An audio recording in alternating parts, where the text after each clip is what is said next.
Hello, hello, I'm here. I'm here live. Sorry for not being there immediately. I was doing some stuff that kept me a little busy over time for a second, so that's why I apologize for not getting here until now. I was also getting my dinner that was also here, so if anything, I'm going to be eating while I'm playing. So that is going to be fun. So, sorry if you can hear this. Hold on, I'll switch to the chat screen. Hold on. Where's my chat screen? But I am here and everything, whatnot, so I'm glad to be here live and everything, so my apologies again for somewhat being late in a way, but I'm here, I'm live and everything, and it's time to get back into some Spirit Hunter NG again. The last time I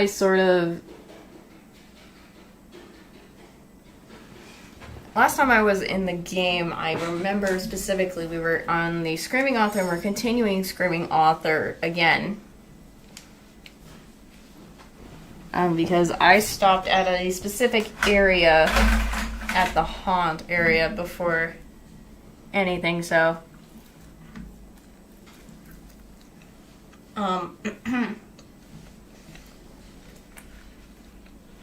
Sorry if you hear me eating. Like I said, I got my dinner. So we're gonna probably continue that.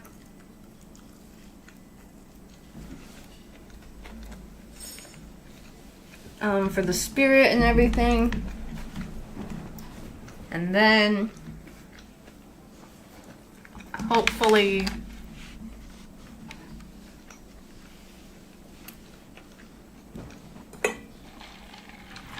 get through it until we get to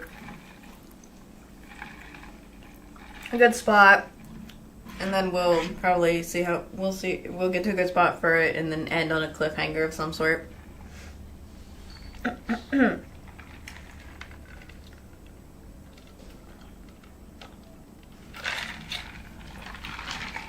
Goodness me. Let me just click on the play thing while I'm at it. Let me get it loaded.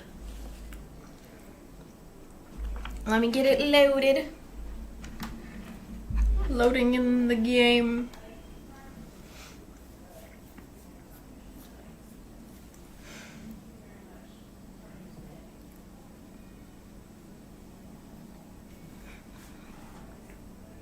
Just getting it all loaded and everything, so.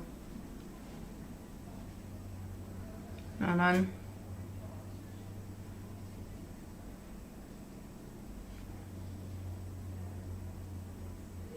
Before I click on the game.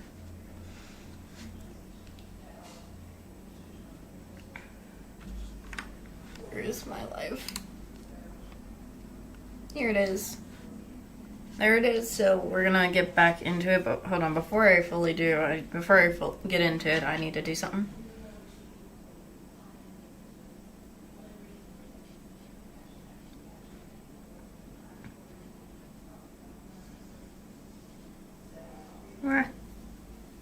Because I'm excited to continue the spirit.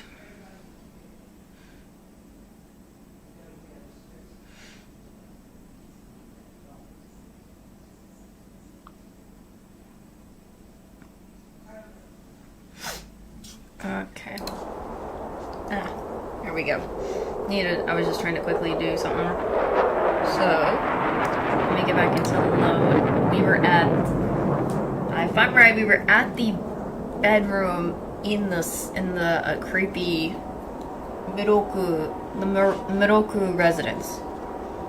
The Yakumo Miroku residence is where we left off. Yes, this creepy place.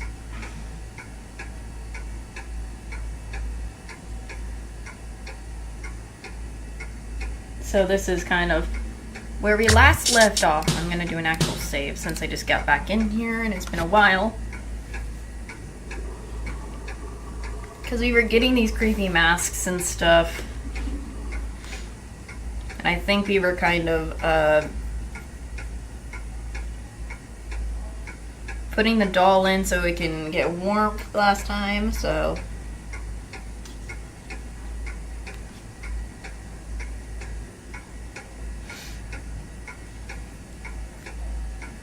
But,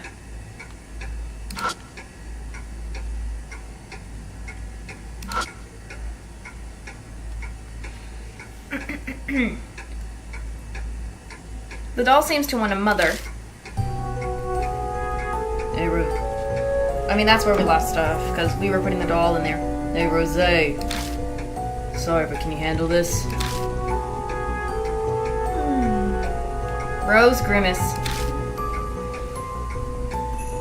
But I have an image to uphold. Yes, she has to uphold her image. Oh, goodness, and...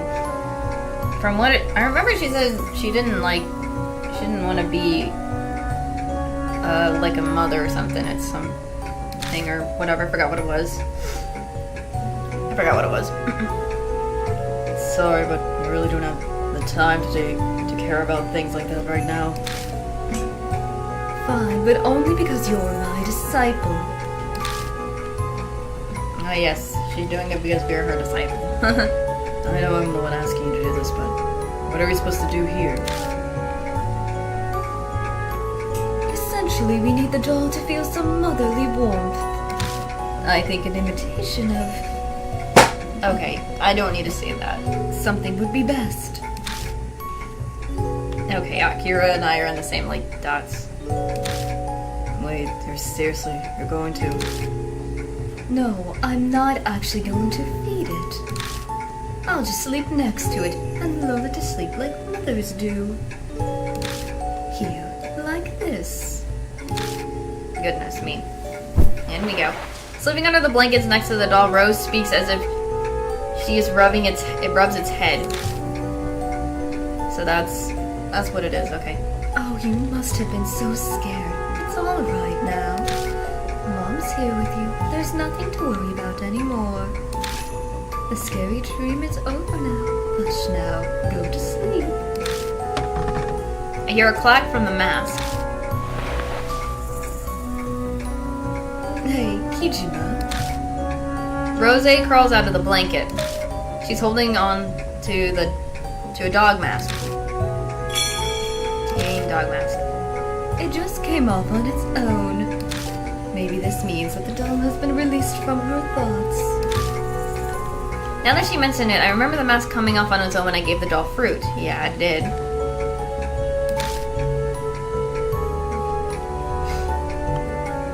Yeah, maybe. Oh, and there's this as well. Hand towel. Okay. What's this? It was wrapped around the doll's mouth. I assume it must have been used as a... Oh yeah, because they probably were screaming. So, the screams I heard in the tape replay themselves in my head. Pick up the doll from the bed. Rosie helps me and we put it back in the living room where it was originally. Oh. Creepy as frick. Yeah.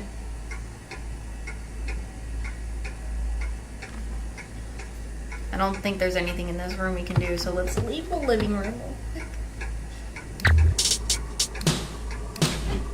Because, Pupper's joined us. Because I know for a fact that we got the dog mask now, and we can put it onto the door like the other place, probably, and then... let's see. Let me try. There's a tool. Let me see. Let's try the dog mask. I place the dog mask on the frame. Yep, there it is. There we go. Once again, the entrance to the secret passage appears.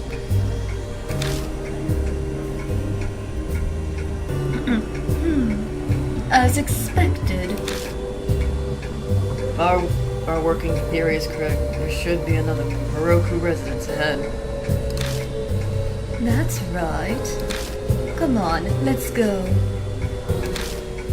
I always say because I have no clue when something's gonna happen and if it could be bad.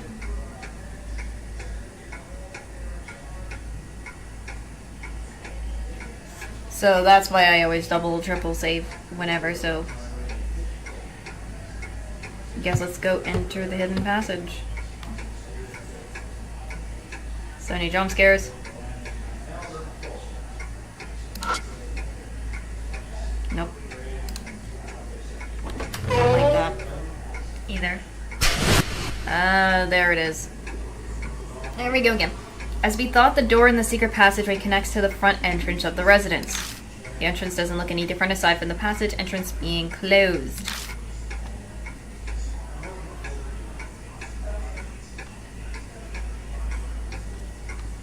I guess.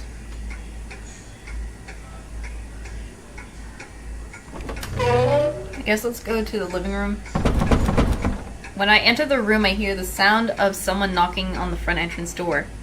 Freak. Who's there? Is it Bon? No, he has a cell phone.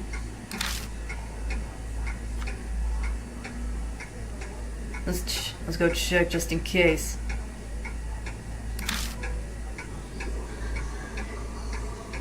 Ugh, creepy. I'm leaving the living room. Let me check in the other room here just in case. Nothing. Just wanted to double check.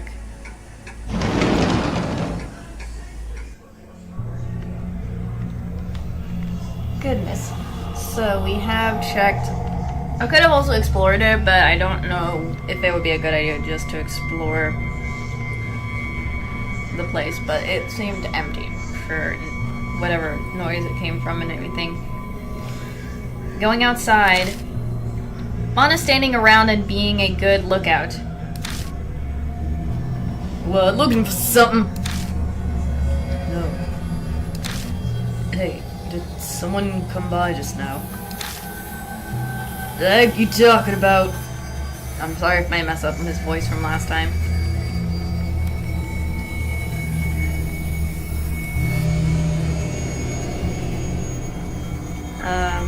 As much as I try, it's probably not going to be the same as always.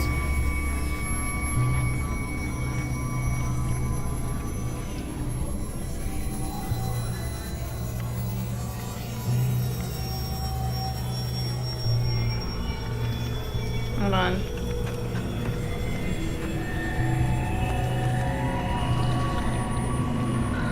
Sorry about that.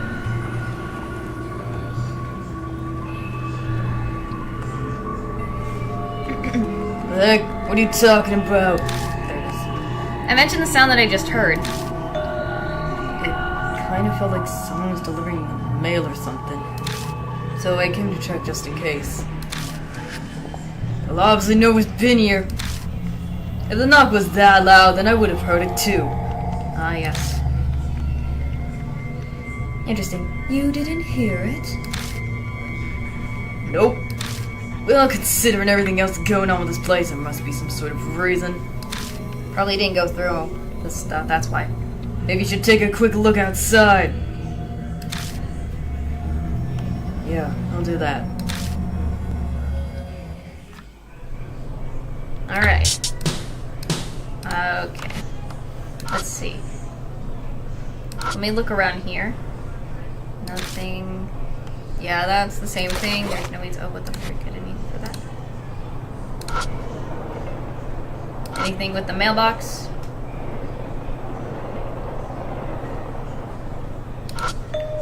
Let's look at the mailbox. Digging around, my hand bumps into something.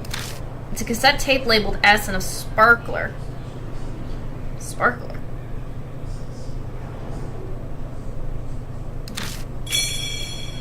S tape and sparkler. That's weird. I understand the tape, but why is there a sparkler here? In here.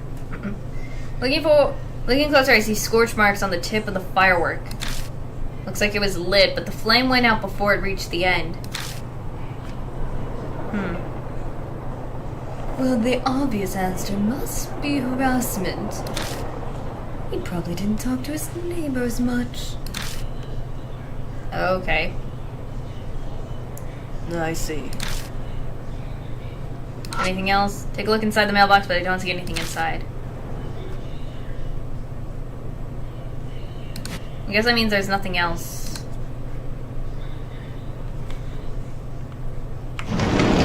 Mailbox. So... And because we have tape S, we can go into the bedroom.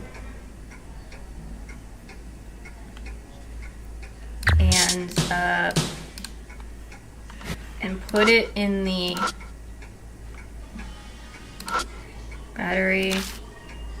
Let's see. Let me put in tape S.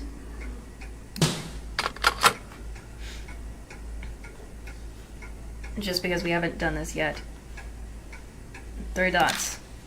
I put tape S into the boombox. I pressed the play button and let out a sigh. There's a long period of idle sounds and then a scream along with a loud noise.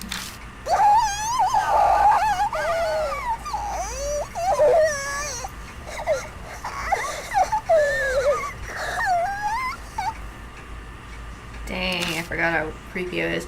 Sound makes me gnaw at my lips. Never thought it'd be so stressful just to listen to screams. The girl repeatedly screams, "Give it back." I don't want to imagine what she wants back. Soon the scream grew distant and I hear a man's voice once again.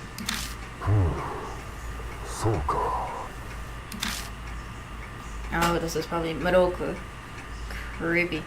No need to worry. It's just one. It's an on. Let's take our time and well, I to read it. I am not reading some of the stuff, so I apologize for skipping. The sound cuts off. There. Ugh.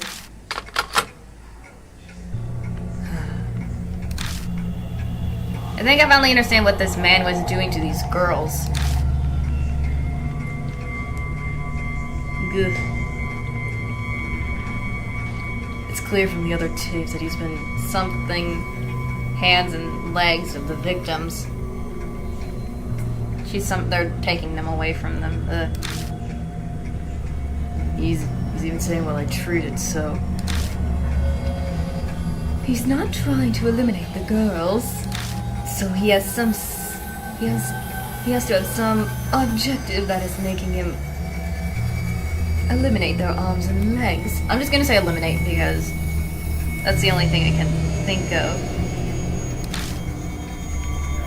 That's why I'm just trying to say that. Did you get your food?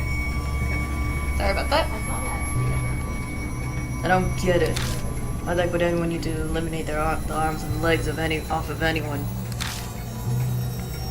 Obviously, this isn't a question that any sane person can answer. It is met by a suffocating silence. I mean, if anything, it's based whatever he's doing in the tapes. To do that is just creepy as heck in general.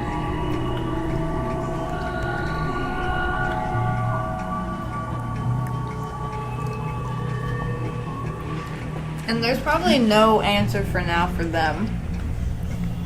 I mean, I already seen what happens before and whatnot, but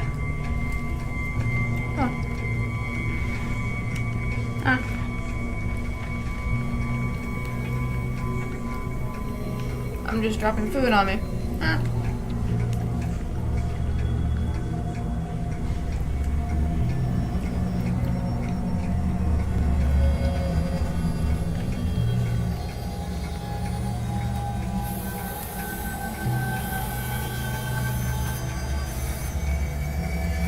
But goodness me.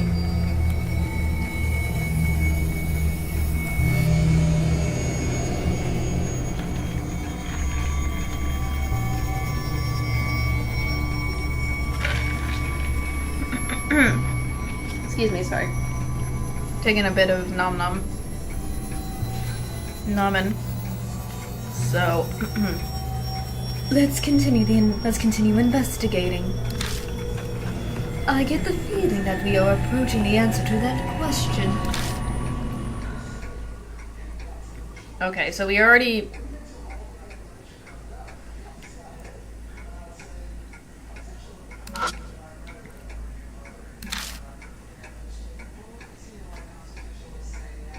So,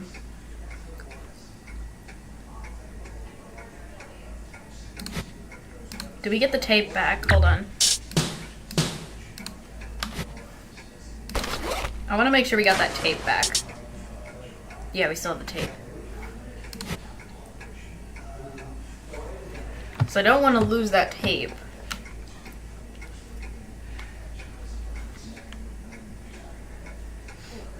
Maybe we should go back into the living room because we haven't checked that sin. Oh, frick, hello. It's another creepy doll with another mask. I found another unsettling doll sitting in front of the coffee table. So, here we go again.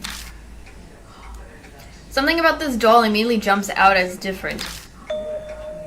Is this one... It has no clothes, which I noticed. This one naked. Why does it have no clothes? This doll doesn't seem like it's wearing clothes. And just like the other dolls, there's a red stain on it. Before I even do anything, I will save before I press the button on this doll for... See what the doll could say. Maybe I can hear this doll's voice. Take a deep breath, move my fingertips towards the stain on its back.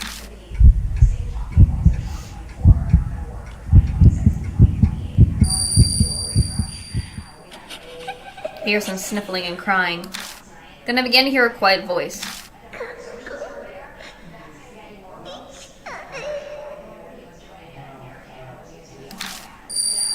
Okay.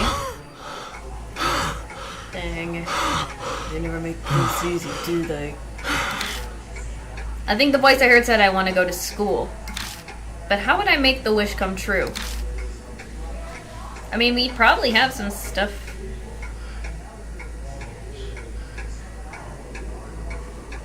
For the,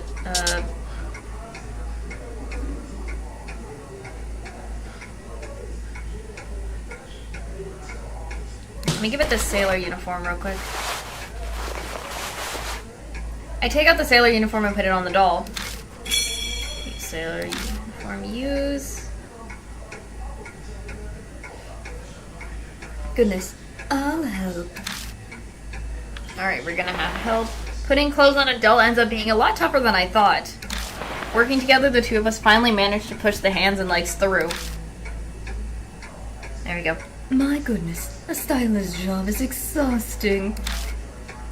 This is probably tougher because this heavy doll isn't helping us at all. Yes, that's the case. I step back and take a look at how it turned out. The ticking of the clock silence continues to drone on and on.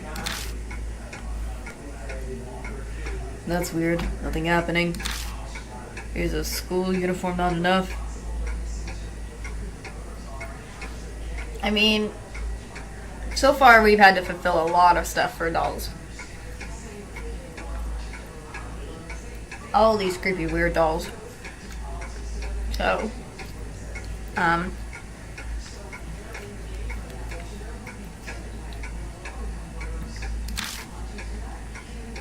so it's kind of real creepy to, with the doll and everything, so. Well, we didn't take her to school. Seriously?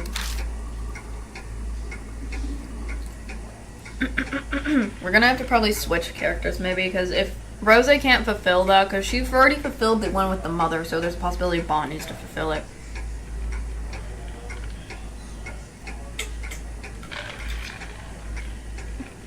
Just my guess. So we're just gonna have to do that maybe. Anyways, I don't want to think about taking this doll out here and taking it to a school.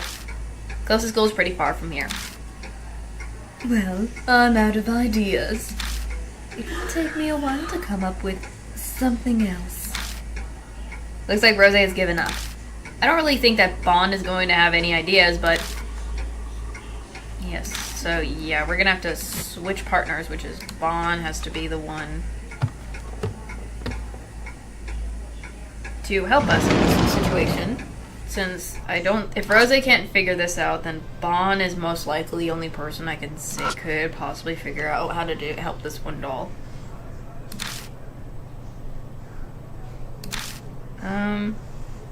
Switch to Bond.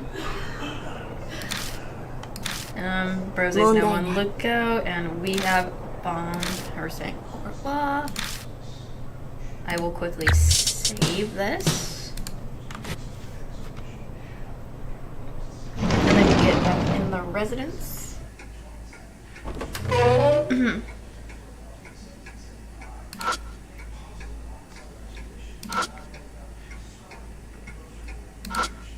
The doll continued to stay silent.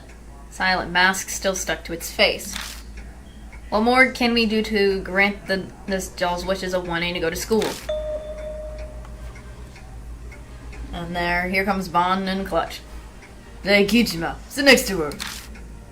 Huh? What are you talking about, old man? Listen, just shut up and sit down. Also, I'm not Bond. From now on, you can call me Mr. Bond. You got that? Here it comes. The weirdo.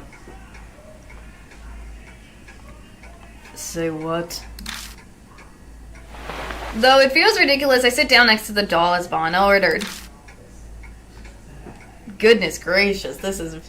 I gotta love how funny this little weird... It's like a little role-playing that they do for the doll, and it's kind of funny. It's kind of funny, and I love it.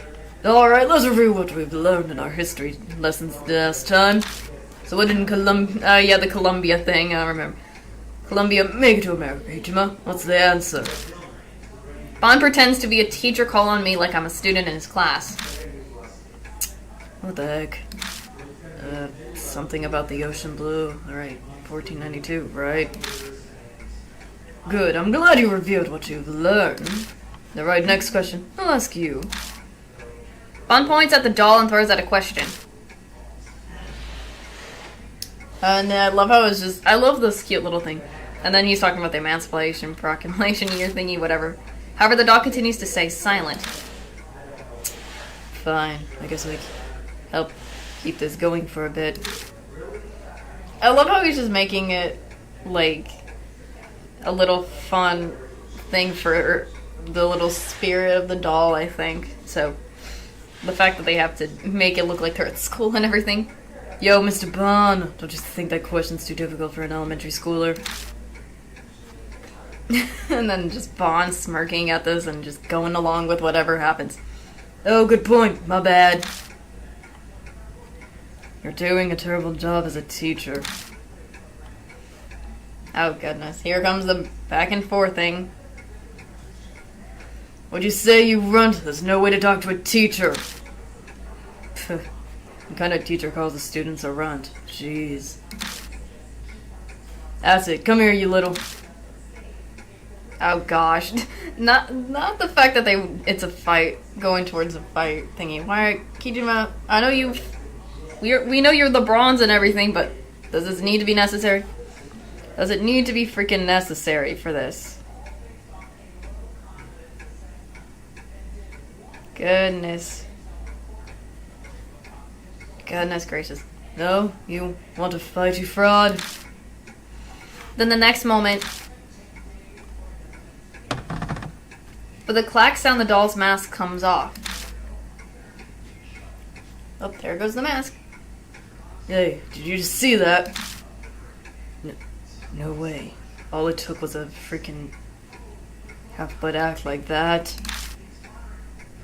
What are you talking about? That was a class lesson, no matter how you slice it. I was teaching my butt off there. Were you, Bond? Were you, Bond? How do you know that I got a teaching license for my college days? Good to know. Good to know about that. Wouldn't trust it. Yeah, I kind of agree. If he's from already what we've known about Bon and everything, yeah, I wouldn't trust that either. I would not trust that either. Well, as it happens, you don't count. Anyways, it's work. You should show some more gratitude. Okay, we got the monkey mask. Obtain monkey mask. Hey, there's something else on the floor. Shining the light around my feet, I see hard shoes. I don't know about the shoes, but this mask is probably for... Yep, probably. Let's give it a try. Okay. So...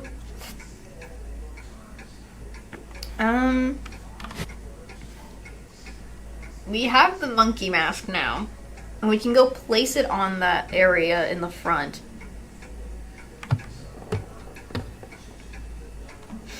So...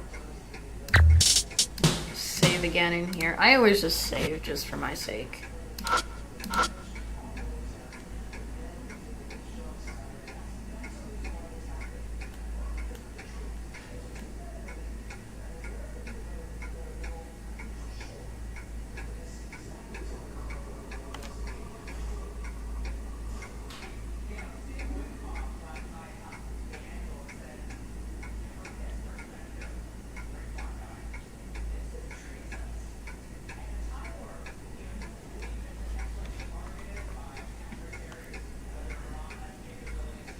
Before I actually place that, before I even do that, I'm probably gonna switch characters because I don't know, if I remember correctly, I don't think we need Bond for this next part. Because I believe if I'm right about this, it will probably not do good if we... So let's just quickly do that. Once I have that...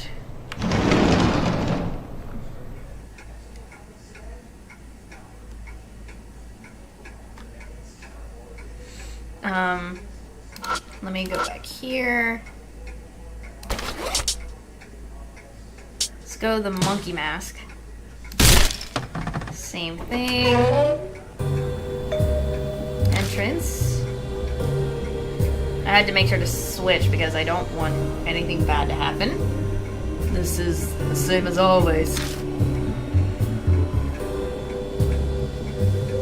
I wonder if the interior's the same as well. I feel like Rosé was trying to imply something with those words. Thoughts? Let's just be careful and move forward.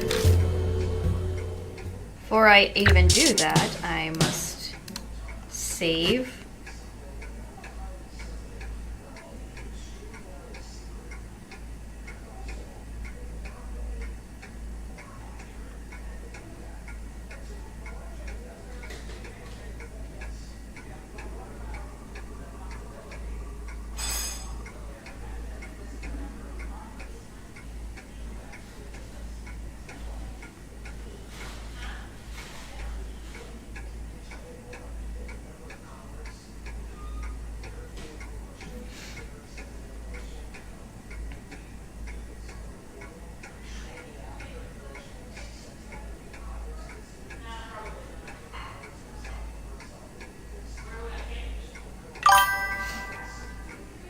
Sorry, my bad. I was trying to think of stuff. Sorry.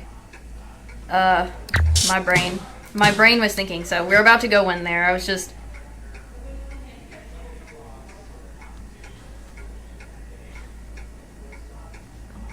So I gotta make sure of everything before going into here. Oh Lord, hello. Passage, just. Whoa there. Sorry, I got a little distracted for a second before continuing. I step into the secret passageway and immediately notice something strange.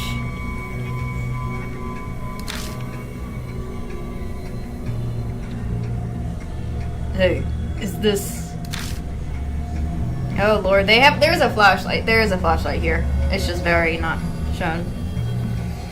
The walls are covered in red streaks that look like someone was cleaning off with a brush. It looks like paint. It looks like when you do paint splatter to me somewhat too. Is this jam? Looks like it. This seems like a situation that calls for your special ability. Ah yes, our special ability. Yes. Right.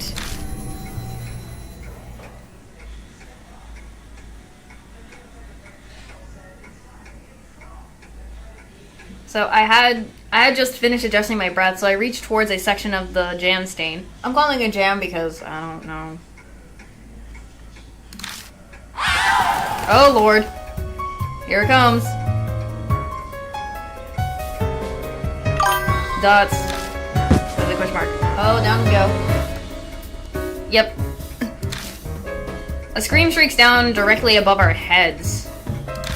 It's even more high-pitched than the one at the entrance, and it hits me like a lightning bolt.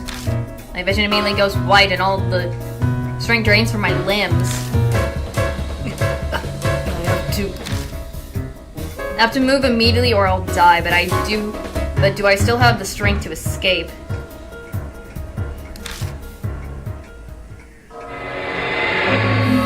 Oh lord, it's this warning. What should I do?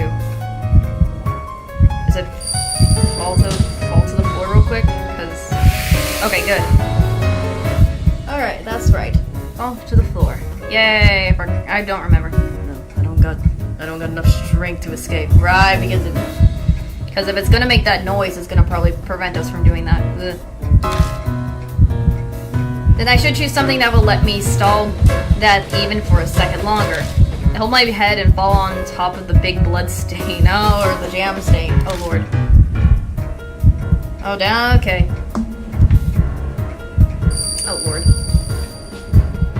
Then, oh, bloodmetry. Is this jam? My bloodmetry activates. The screaming voices disappear and I hear the high-pitched cry of a bird that sounds like it's communicating with others. Oh gosh. Rosé. Is that a canary cry?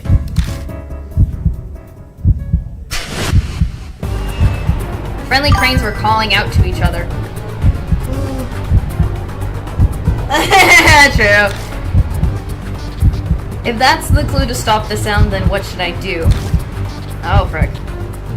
Yeah, make Rosé scream. Sorry, Rosé. You're gonna have to scream for me, buddy. I don't think that's gonna work. I'm meaning Akira Kijima. Rosé, please. Hey, Rosé. I tell Rosé to scream through gestures. Pretend you're a bird and scream. It looks like my message gets through because Rosé rears back and screams. However, I can't hear it at all. I guess this is it. My despair turns into regonization and my consciousness leaves me? Same as me. That's all I hear as I slip into darkness. What? Did it work? Please say it worked, or I'm gonna go crazy. Dots. An unknown amount of time passes. Someone's voice brings me back to my senses. Yay. Let's go. We survived this. Okay. Are you awake, Kijima? I take a second to gather my senses. Did the screaming stop? What are you talking about? Yes, it stopped thanks to your advice. And well, also thanks to my voice training. I never knew I could scream so loudly. Oh lord. Goodness. So that means... I see. So we're saved. Yes, we did it. Unfortunately, this is neither heaven nor the river Styx. We are still living out this current life. Okay, Rose. Okay, Rosé. Nice to know. As long as I'm alive, I don't care. This place is so eerie.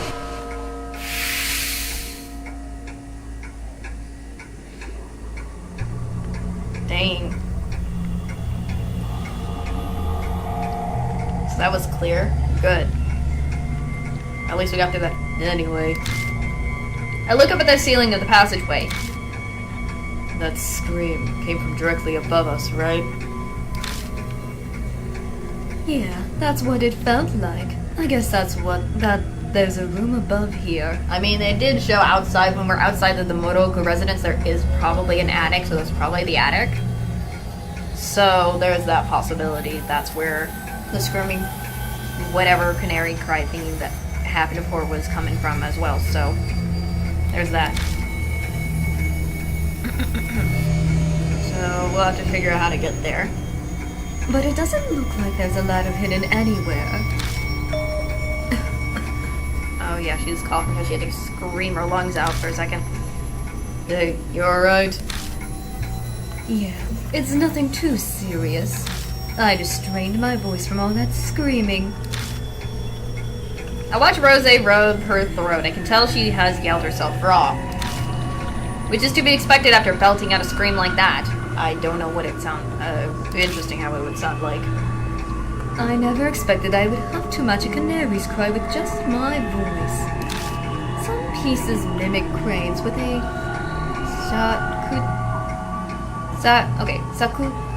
sakuhatsu or kyoku, but I never heard it done vocally. There we go. Trying to make sure it sounds right. Sakuhashi. Is that flute made of bamboo, right? What's a kyoku again? You're a high schooler, so what a crude comparison I could give you. It's like a Japanese violin. Ah. Oh. That. Okay. Now I see. Forgot about that. You pluck the flute strings with a bow to make sounds, so it's just very similar to the violin. Right, she did say she was good at... because she's from a very rich household, so she knows about, like, playing different instruments and stuff and grew up with that, so that's why she knows that more. Forgot about that. I see. I'll keep that in mind. Yes, please embrace knowledge. I also hope that your desire to learn will be reflected on your next report card. Now let's get back to investigating. Goodness gracious. Yeah, we're still running out of time. Yeah, the Morocco residence should be just ahead, right? True. Well then, let's go. I mean, so far we've just always constantly go from... It's like the time periods of the different Moroccos with each of the different dolls had been so far, so... And off we go forwards. And there it is. Here we are with all three of these. Just as we thought, the secret passage connects to the front entrance of the Morocco residence. But the entrance here has an obvious difference to the front entrance from earlier. Hey, look. Ah, yes. Last time it was only one, but now it's three. There are more of those frames. I see. This is starting to get interesting. Let's get the mask out. At the moment the cell phone vibrates. Right, it's almost...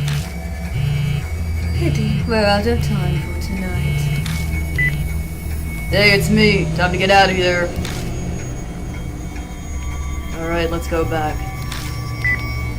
This is pretty good for today. Let's go.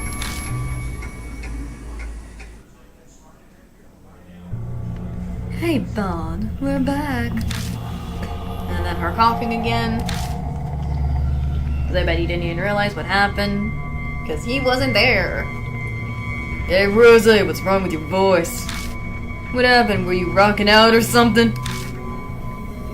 Kichima, I'll leave this one to you. You explain how I saved us. Random coughing noise. Whatever. We tell him what happened in the mansion. The 3 dolls and the 3 tapes and the screaming in the hidden passageway. I mean, all three of the tapes are basically somehow something going on with whatever Moroku's doing, because we know for a fact that he's been doing something. I don't know why with the doll, whatever is with those dolls and the girls and everything. So, anyways, That's Scream again, huh? Yes, that this was worse than before. It was trying to eliminate us. and then you're coughing. I don't know, the cough sound.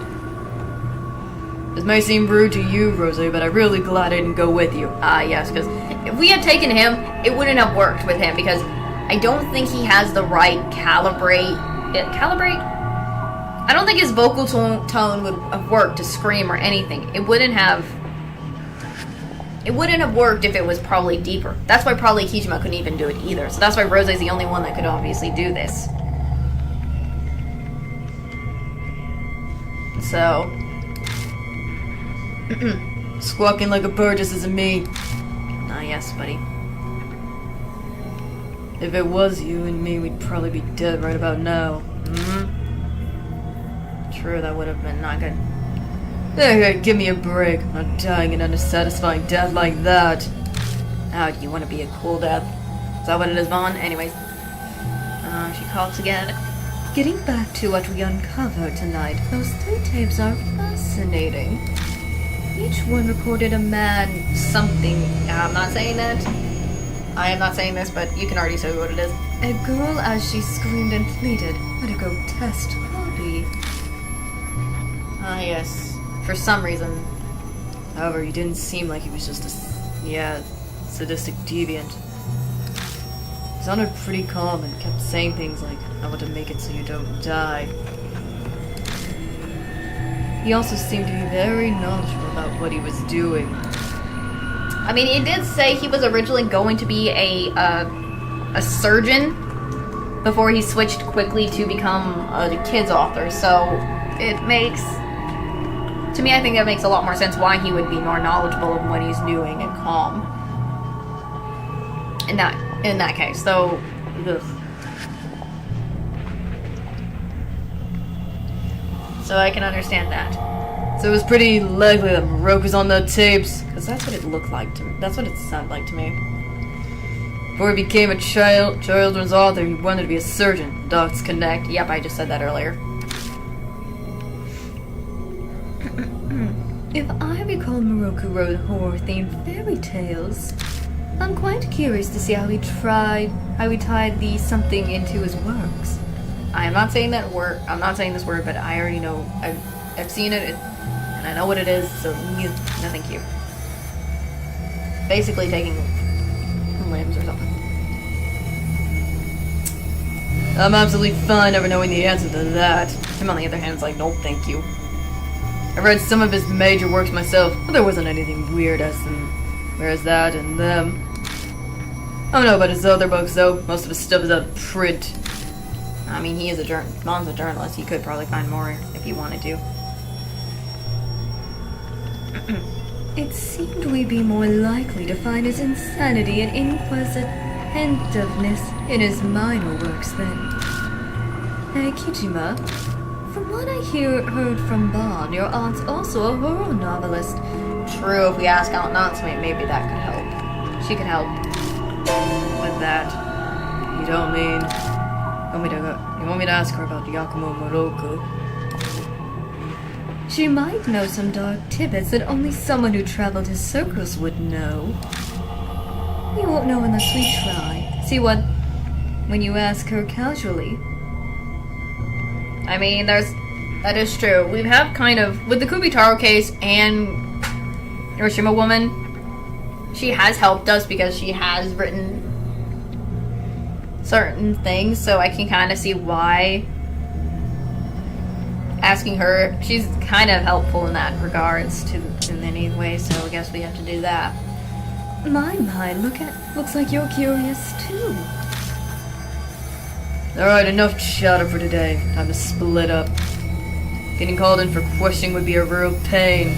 Pain in the neck, probably. Because they're just only investigating supernatural stuff and help Kijima with his life, because he's cursed at this point, and if he doesn't, he's gonna die or something. Alright, it's all up to you, Kichimo. Au revoir. I say goodbye to them and return to Soji's station, heading over to the Black Rabbit. I wonder if Aunt Natsumi will be there.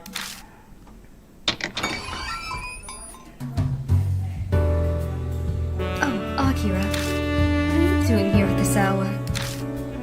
Her cheeks look kind of reddish, and her eyes are cloudy. Oh gosh.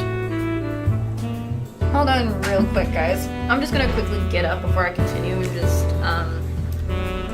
close the door, because Alfred's earlier came in and then sat down with me for a while, and then so I kind of want to get the door closed, and there's possibility random TV stuff is going on in the background, so I apologize if you can hear that.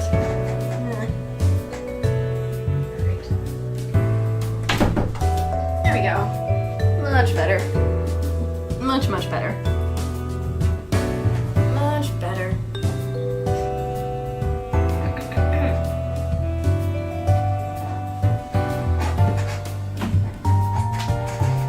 Now I can just comfortably get here.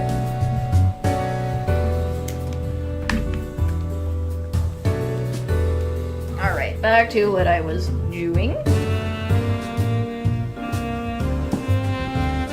So we already know that her cheeks are looking kind of reddish and her eyes are cloudy, probably drinking something. She must have had quite a bit to drink. Stop her, let her be, have a drink yourself. Oh Lord. I'm probably gonna do, I don't know, I don't think stop, I don't know. Why not just go with the flow, go with it, have a drink yourself, because that's so funny to me.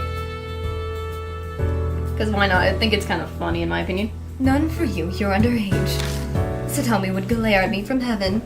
Ah yes, her sister, Akira's mom. I don't want to talk about my mom. I don't have any good memories of life with my real mother. She was nice enough, but she couldn't hold down a job, so we lived in poverty. Until Amanome helped me find a part-time job. There were even days when we didn't eat. Oh yeah, I forgot. Yeah, there's all that sad stuff. No. Anyway, there's something I want to ask you. Do you know an author called Yakumo Muroku? Huh? Where'd you hear that name? A friend of mine is interested in him. I thought you might know him since you write horror novels. Yes, because of that. Oh, is that so? Yes, I know Muroku well. I loved his books when I was younger. Natsumi starts talking without me having to lead her much, probably because she's drunk. I guess. Nobody could deny her the right to occasionally drink her pain away for at least a little while. Still looking for Ami the whole time. I can understand she's desperate. Very desperate to find her daughter. Muroku used exquisite existing fairy tales as motifs to build his own horror books. Did you know the Grimm's fairy tales originally had some horror scenes in them? Ah yes, the Cinderella one and all that stuff. The famous story of Cinderella is no exception. Her stepsisters, yeah, the feet and the glass slippers to fit in. She's not the fact that I forgot that's the tale originally. Ooh, her feet just to fit into the slippers. They got their own feet. Yes, that's right. Even if they were doing it to try and marry a prince, that's some serious resolve. That's from Akira. It's probably just coincidence that she chose that particular example. But after listening to those tapes, it didn't leave me with a good feeling. When I was a schoolgirl, I was obsessed with Muroku's dark fairy tale series. I thought it was stories, my bad. He put some bold, dark spins of Japanese folktale just like the Grimm's brother. His unique setting and descriptions earned him a lot of passionate fans. It was pretty amazing, huh? Yes, in some sense, he's a genius. Because they were a children's story, they have an informal style, and yet they're so realistic. His descriptions of bone, flesh, and jam are so vivid that they send chills up my spine. Okay, buddy. Girl. You don't say. I'm sure Moroku knew a ton about that again. Bone, flesh, and jam. If, like zombie flesh or what? Skeleton bones? From skeletons like in Minecraft or something? Moroku studied medicine before he became an author. I'm sure he was influenced by that. Yeah, that's true. I was more like a surgeon, but it's still the same regardless, so. It's pretty weird for a dog to become an author. His family might have pushed him to become a doctor against his wishes. A lot of his relatives are important members of society. He himself hated worldly things like fame and money. Is that enough background on Moroku? Yeah, that's enough. I didn't think you know so much about him. He was my inspiration to become a horror novelist. But I have to say that Satomi was a much more passionate fan of his than I was. I remember that she go to great lengths to learn more about him. Yes. Akira's mother. My mom was that interested in him. I thought Yakumo Moroku was a total stranger. But now I'm learning that he's surprisingly connected through my aunt and late mother. We've been talking for a while now. You should get home. You're gonna stay here longer?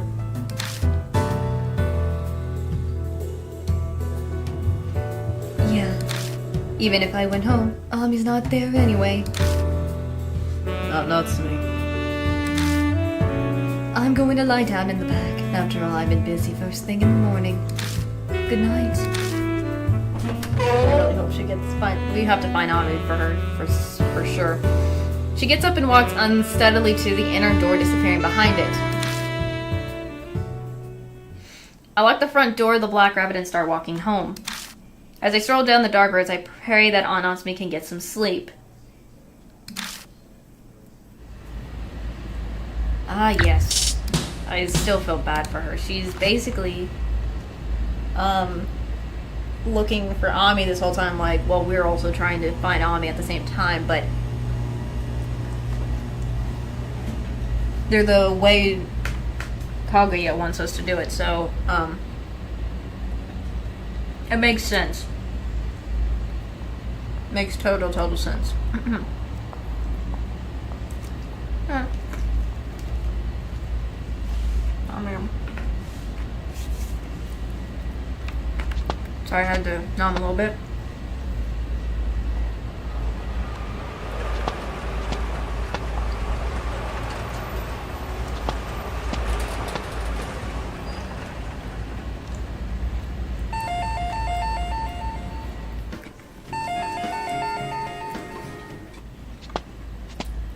My bad. Phone.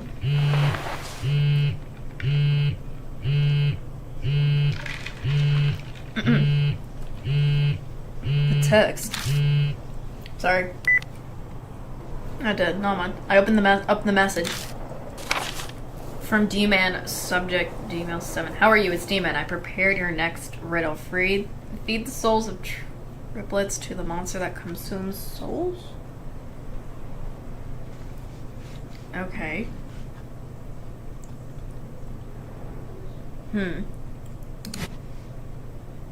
Interesting. What is that supposed to mean? I guess let's leave this.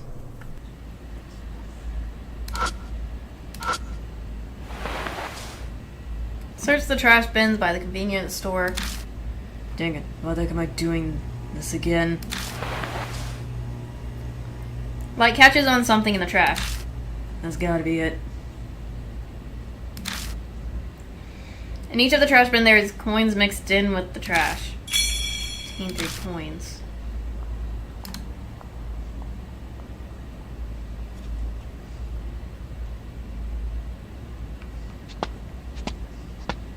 Whoops. I need to go backwards.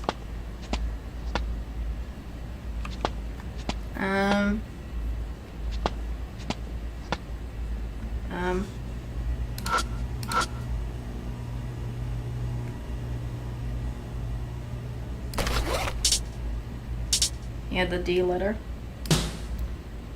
After this, enter the booth and insert the 3 coins into the slot. Because I think we gotta do the coins. 3 coins used. And then... Thank you for taking our picture, I guess. Suddenly the machine whirls to life. Wait, what the heck? Stepping out, I found a card in the picture pickup slot. A D card. Lower my gaze to the writing on the card. Okay. Rabbit Island. Southeast of Tokyo at the end of Izu Island chain. An island made of 100 tiny islands isn't on any map. It's called Rabbit Island. Currently inhabited, the factories and they indicate people had lived there previously. The only residents are numerous rabbits, excuse me. And it is said that travelers and fishermen who visit are welcomed by them. Upon further investigation, I couldn't find anyone who had visited when the rumor had spread or where it came from. Official agencies gave me the cold shoulders. Thanks to Mr. K, the investigation has made significant progress in recent years. His family used to supply the military during the war, mostly with antiques. Oh yeah, because it's bringing up death marks. It references from death marks, so... The only living item around 10 rabbits Mr. K's grandfather raised as a hobby. What the military did with them is unknown, but soon after the war, the family received a request to retrieve them. The letter only had a map with an X mark on a patch of ocean. Mr. K and his grandfather had always thought the rabbits had died, along with a warship. Passed on.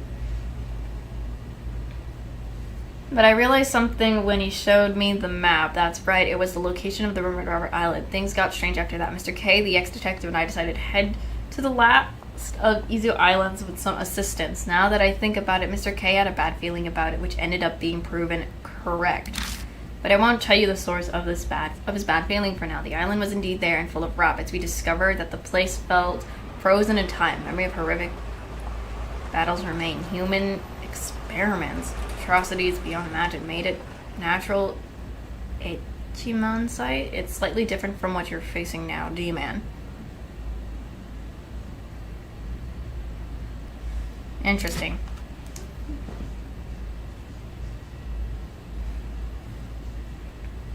Alright. Interesting. Man, he's putting serious effort into this.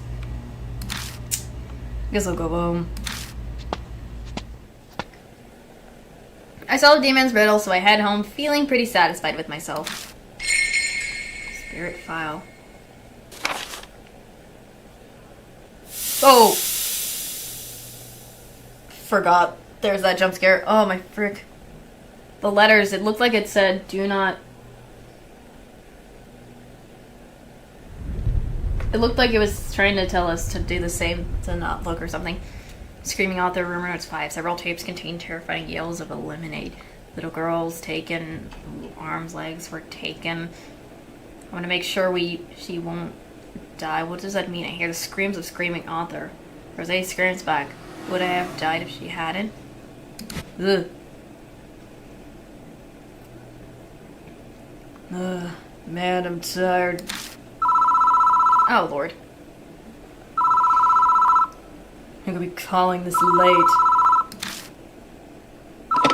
Lovely. Hello?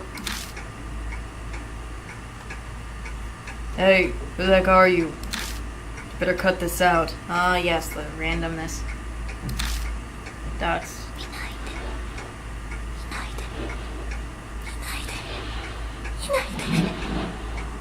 Ugh, creepy. That is creepy as frick. Dang it, this is the one from yesterday. I'll be waiting for a call all night again. May as well take a shower first. Ah, yes. Lovely.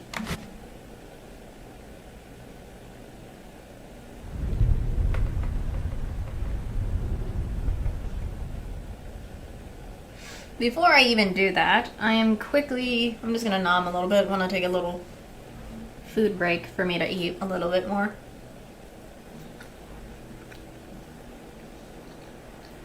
Then gosh darn.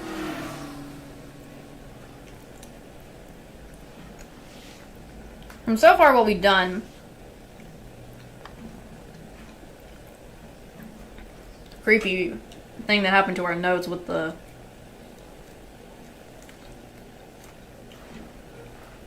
that on the cell phone is very much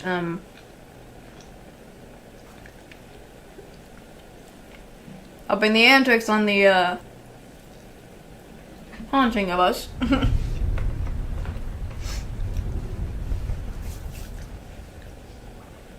Goodness me. I'm also kind of curious if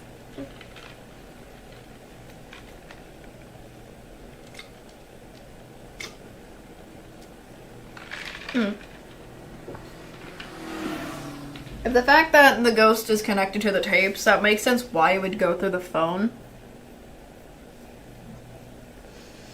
Sort of, because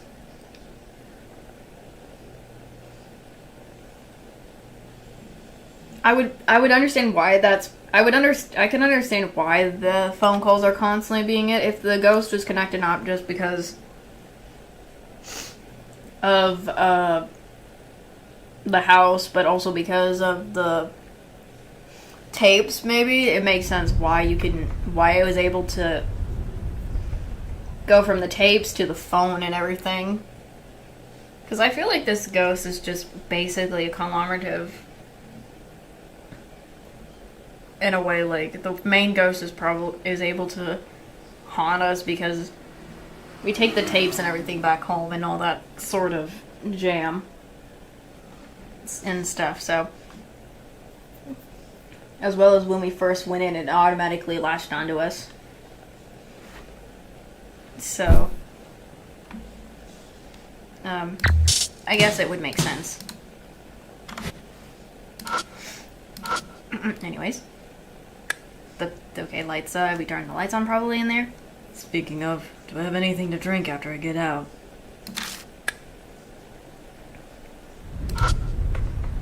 Open the fridge and look inside.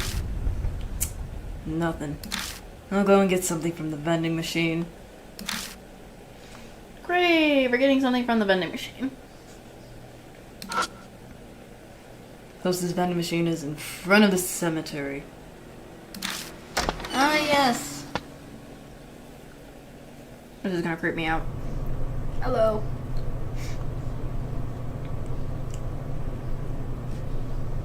What should I get?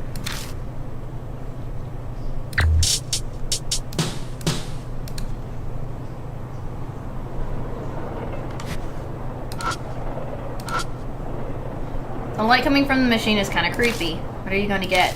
Let's see. Green, cola, honey.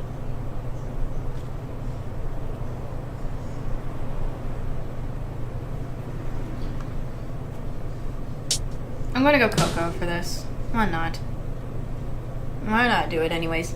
It's a new Cafe Lot product, but not the cocoa in it. Why not? I don't care. I bought 2 bottles of... I guess I buy 2 bottles and I'll take the cocoa latte. Or a light. Okay then. Time to head back. Ah, yes, let's head back. Ooh, breathe. As I turn to go, a warm, damp breeze blows past me. That breeze was gross. Phone? Nothing on the caller ID, huh? Interesting. Hello? Nothing. Dang it again, with the silent call. Oh, the same one from earlier. Wonder how they'll react to silent treatment back.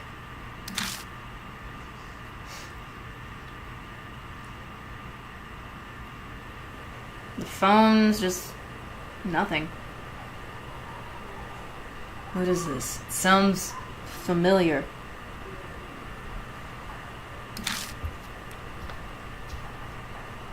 It's TV static. Just like what I heard coming from next door yesterday. Wait, why am I hearing this on the phone? Where's this call coming from? Oh, that breath. There was a breath for a second. An ominous thought pops into my head as if they sensed it. The call ends abruptly. Gah. Great. I better hurry home.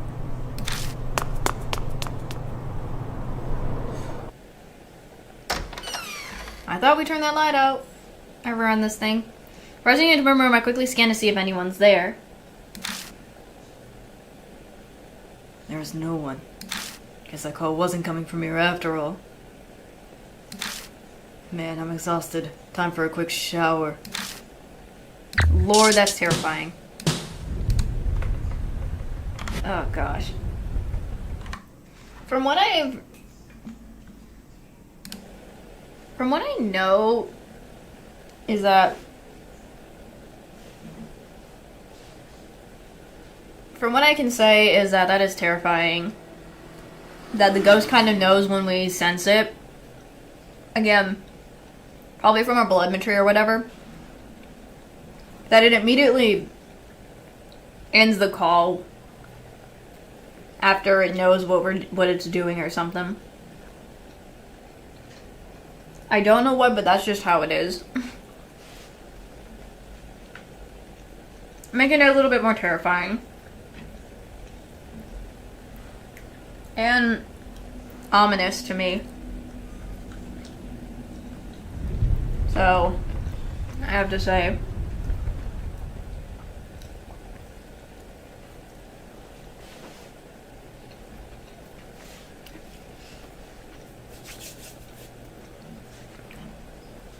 But, anyways.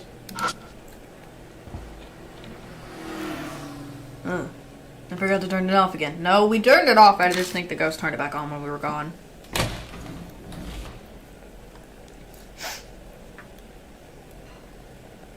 And we showered. Man, I'm exhausted. What the heck? I hear the voice. The neighbors again? The voice again, maybe. Oh, hand!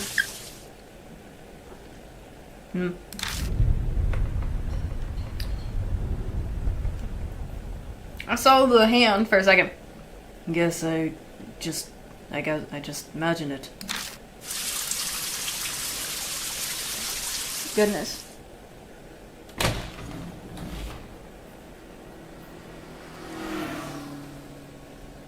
I'm feeling better now.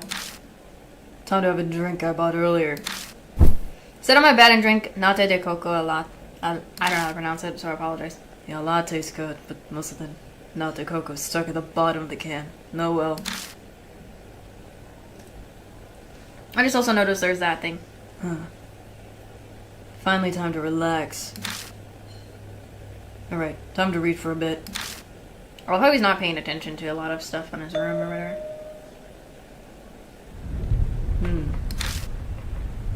Something's up with this room.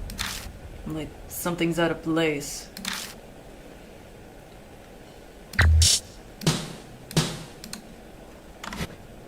I see the don't look in the handprints, so... But, let's see, start with this.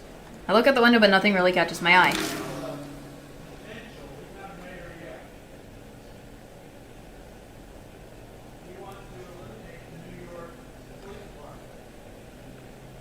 Because I see this.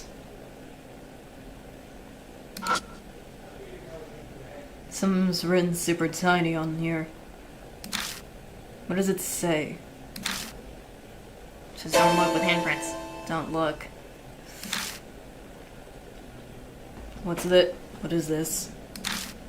The writing's creepy enough, but the wallpaper by the words is stained and peeling. Is there something underneath? Should I peel off the wallpaper? Oh, Lord. I should, anyways. We're going to have to peel it off, anyways. I mean, we gotta figure out what is under there, but before I do... Goodness.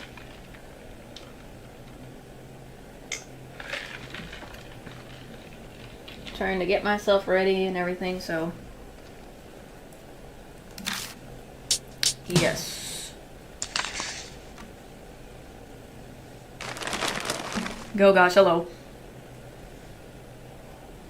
Goodness. What's this stain? That dumb look, the voice on the phone said the same thing. Please don't look inside. So was that shadow we saw at the Morocco residence? Oh, phone again. No caller ID again. I'll just reject the call. Hang up on the phone. And we call again. It gets called again. Crud, not again. The call won't stop and it's getting on my nerves. Pulling out the battery. Turn off my phone and remove the battery. Oh gosh, it's the other one. This one too now. Better disconnect this one too. Ignoring the call, I yanked the power cord from the outlet. How was it still going? But the ringing doesn't stop. But I unplugged it.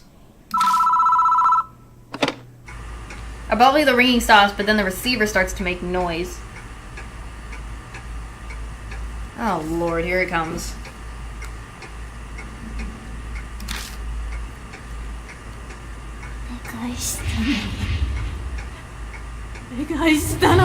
Oh lord. Oh gosh, my ears. What the?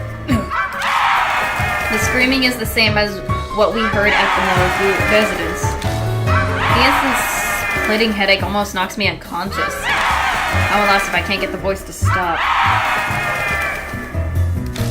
Yeah, I think the phone is the only thing I can do. Warning. Warning. I'm gonna destroy the phone. I'm gonna destroy that darn phone. It's gonna hurt my ears if I don't. Destroy that darn phone.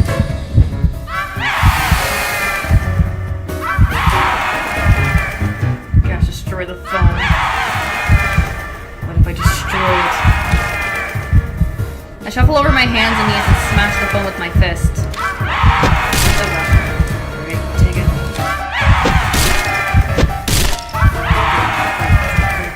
Break.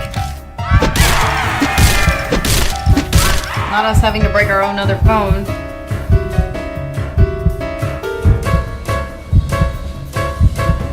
I punched the phone over and over, bearing the pain, and by the time the phone lost its shape, screaming already stopped. Yay. Clear.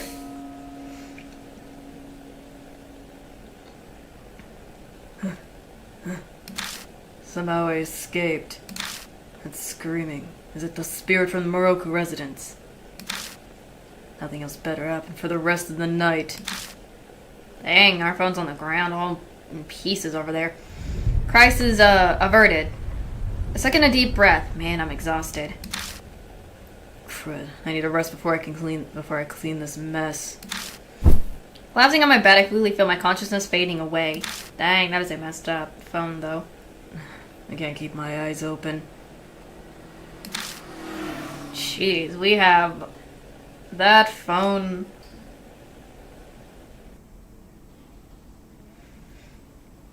Is destroyed.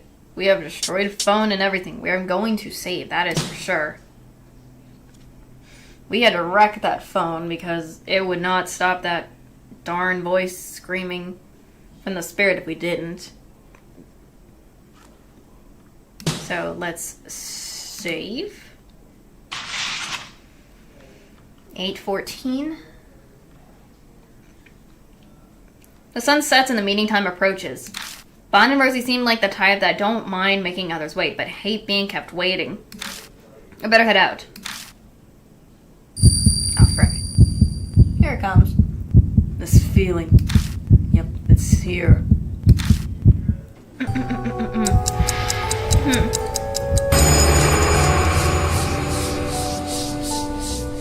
A whisper comes from somewhere.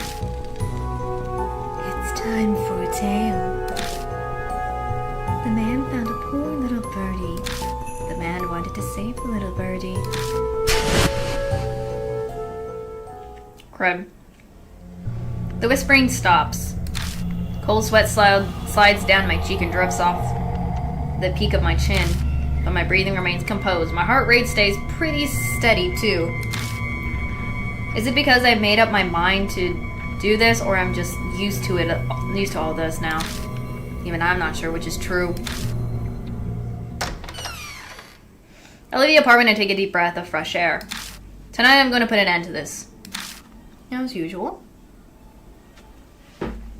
I arrive at Kisulogy Station and make my way over to the Black Rabbit. Yes, the Black Rabbit for our alarm meeting spots. Lights are on inside. Is Aunt Natsume still there? Ah, Rose, hello. Hey, Kijima. I let myself in. My throat feels a little better thanks to the med I had. I walk in and find Rose in good spirits. Aunt Natsume's nowhere to be seen. Did you break into the place again? Alcohol is the slave that heals life's wear and tear. You could even say it's a life's companion. You'll understand when you become an adult.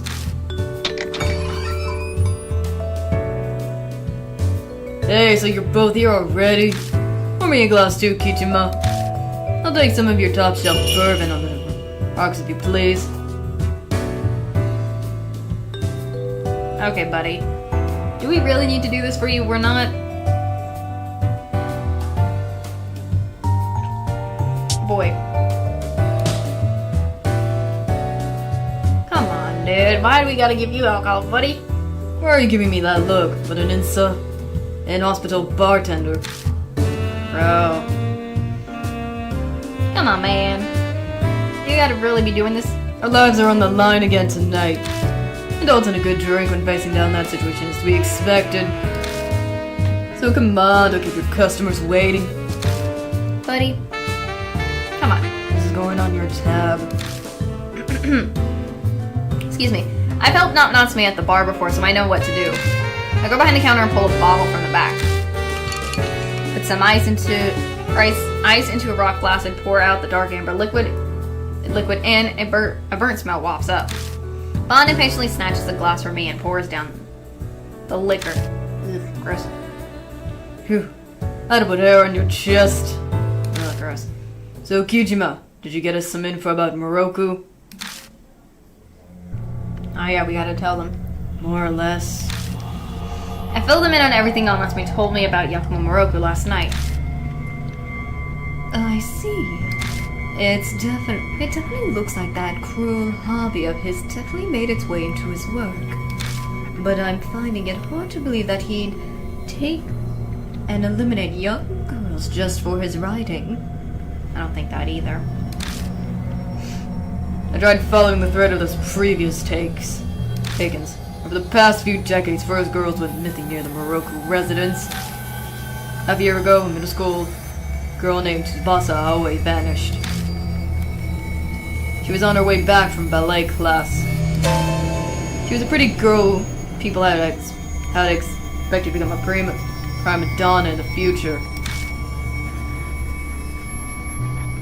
On her way back from ballet class. That means... Yeah, the recording on that T-tape is a news clip about Tsubasa Aoi's taking. Ah, yes. We also found a ballet flyer in the mansion. Could there have been... Yes. Yeah, Tsubasa Aoi was slated to perform in the show advertised on that flyer. I think she was the star of the second act. The second act was... Last it came, Duck Lake. Ah, yes, true.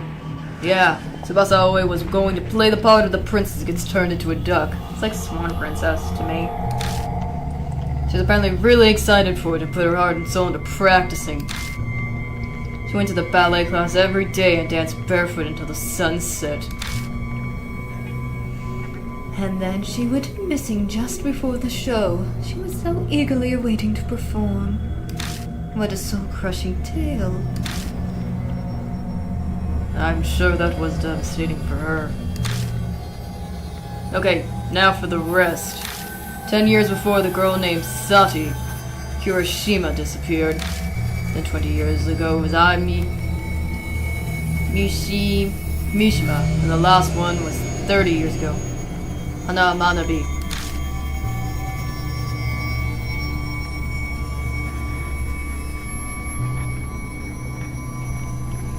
You don't have any more info on those three?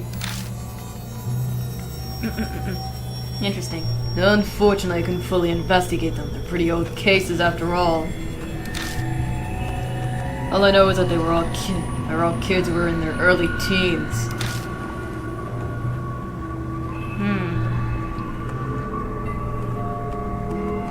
Tsubasa was the only middle schooler. The other three were all elementary school. Oh dear. The first letters of their names match the tape.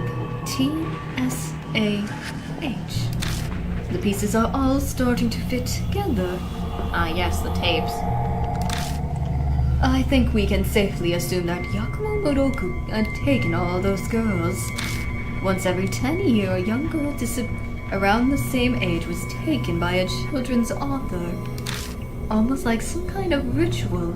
It really piques one's curiosity. Moroku must have had nerves. He kept taking girls right by his house. No one ever put two and two together. I'd say it's the opposite, actually. For him, his neighborhood was the safest place to do it. Didn't your mother tell you? Most of Moroku's relatives are famous for the Sprit. Hearing some noises. Creepy. Some of them are on the Shinza Ward Councilor, or they work somewhere in the government.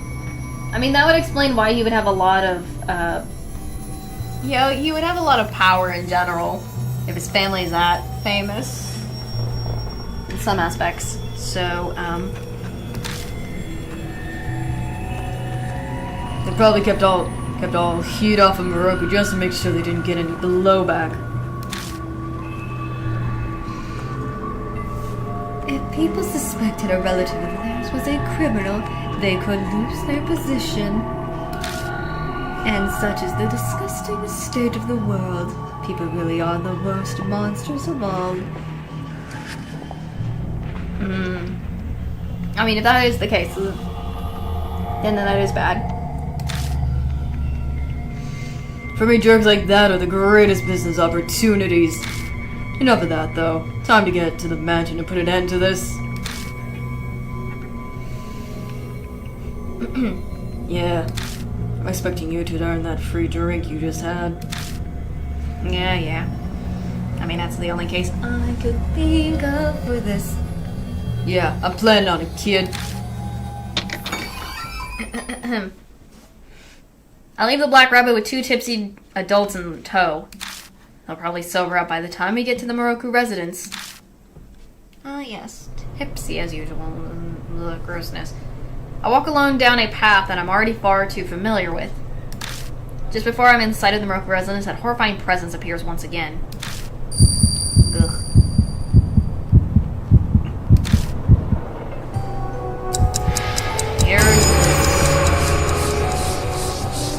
Countless mouths surface and begin to crudely laugh. It's almost the finale of the tale. The birdie became a crane and repaying the man. Tokanari from beyond the door. Lamari. Huh? Yeah. However, I don't feel too bent out of shape. I figured it'd come right about now. Okay. Hey, you're here. That's... What is it? You don't look too good. Did something happen on the way here? Oh, that dang curse showed up. That time limit you were talking about. Miles that only you can see up here, right? Sounds crazy to me, but... Excuse me for my voice singing and everything. Spiritual phenomena that only the affected person can perceive are quite common. Besides, Kijima has his telemetry, remember? It's not unusual that he would see quite a few things that others can't. Ah, yes, the typical. It's supposed to be a death curse, but... You don't seem too phased, Kijima. Well, it's the 3rd time it's happened. I think I'm kind of getting used to it. Ah, yes, we're getting used to it. Getting used to it? Seriously?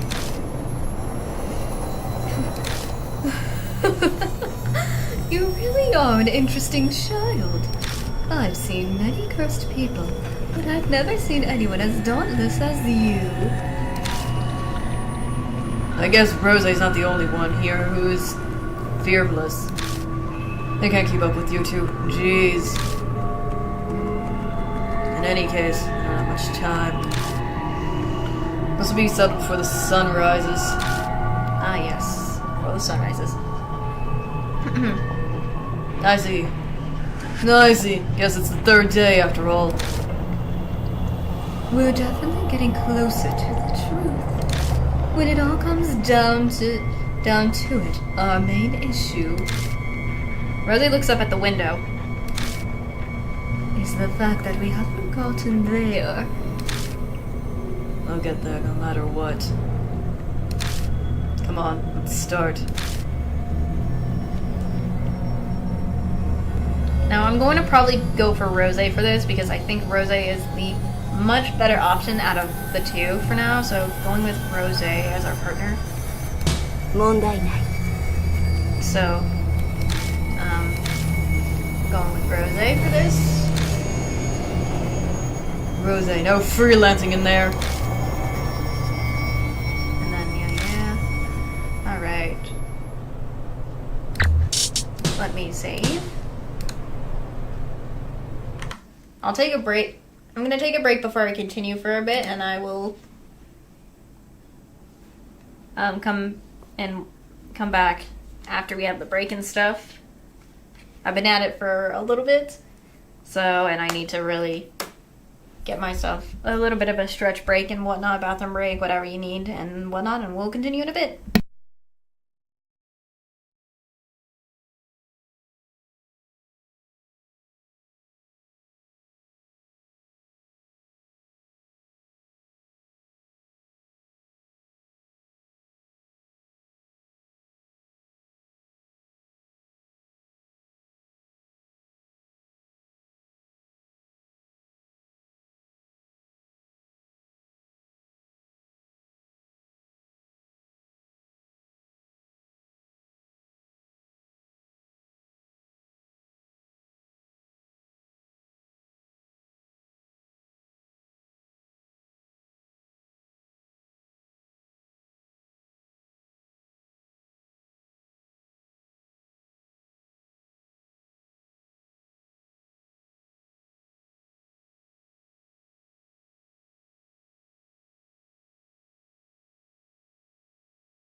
Alright, I'm back. My bad. Sorry about that. I'm back. Got a little stretch and everything. Just needed to also refill my ice. Took a little bit of some numbing on my food. Don't want to waste it. And then we'll get back into the string of things of the game. Because I'm going to once again save. Because saving is always good for me, in my opinion. Because I do not want to make any mistakes. Because it's always good to have a save file and everything. So since we saved, let's go to the Moroku residence. We come to the front entrance of the Moroku residence once again.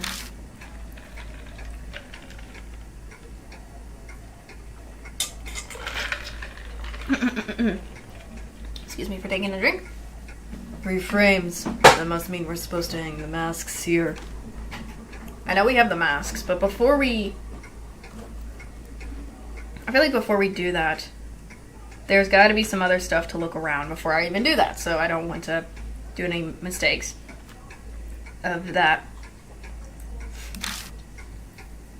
That seems to be the case. But then the issue becomes where we place each of the masks.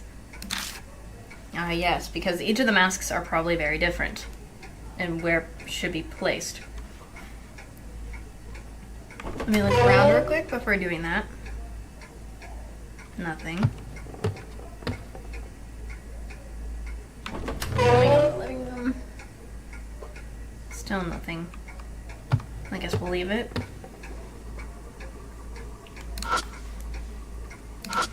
Let's see. Let me look at this. Examine the frame, examine the charm. Let me see. There's nothing set in the left frame. Examine the charm. Let's see. This probably represents the mask that needs to be set here. Moroku's a fairy tale novelist, so this is likely to involve fairy tales. The quintessential under the blooming cherry tree story would involve something dead. But none of the masks are of death, and that story by Motojiro Kaji isn't a fairy tale.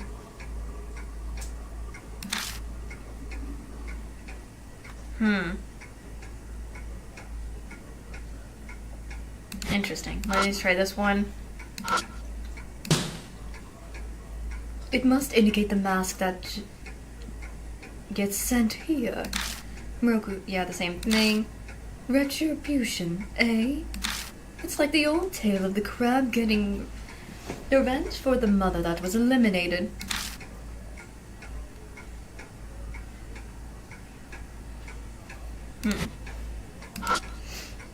Let me see the charm.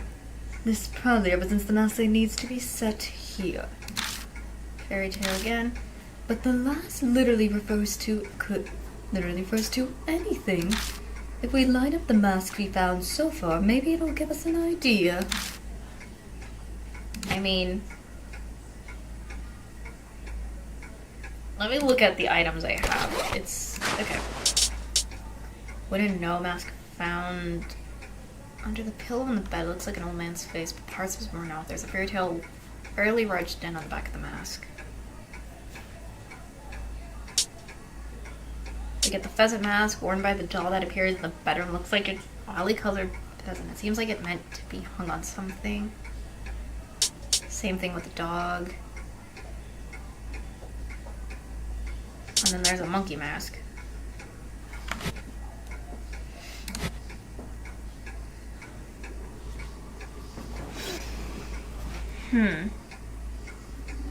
Because I don't know what the Okina mask is gonna do. Because I doubt it's gonna work for anything. Let me save.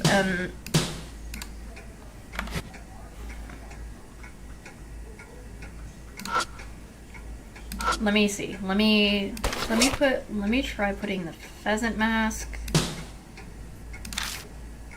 There. Pheasant mask. Then I guess this would be the dog mask. If I'm right, this could be the dog mask. Maybe I'm getting the charms right. And then I put the monkey mask in the charm again. I didn't mean to do that for Rose, sorry. This would be monkey mask then, right? Monkey mask. Okay. And then, yeah, I was right. Okay, just wanted to make sure. Oh. The entrance to the secret passageway opens up once again. Wonderful. You're quite perspective. I was just lucky. Come on, there's gotta be something pretty important up ahead.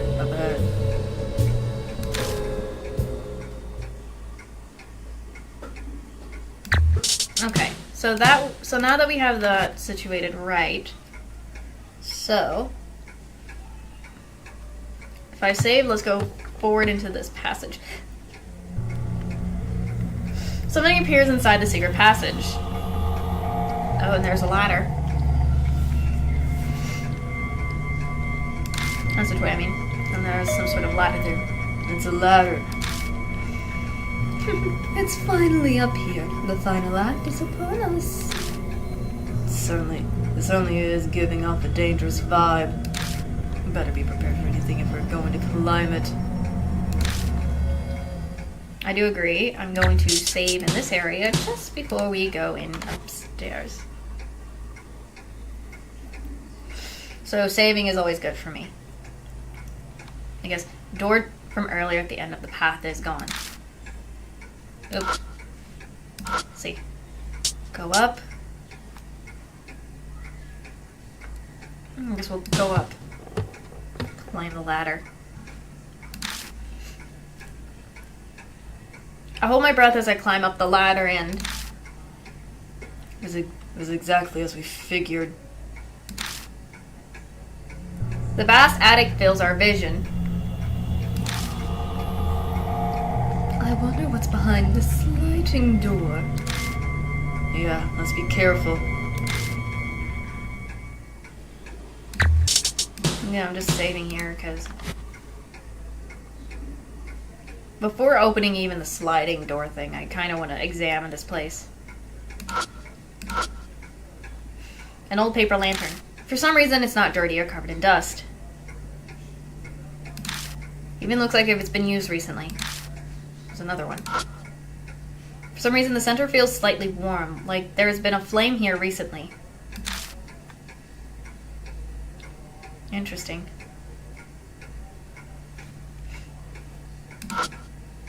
Sliding doors are lit up by the lights. The lights are coming through it. It's gentle and soft. Ooh, excuse me. Freaking that jump scared me because the door is next by.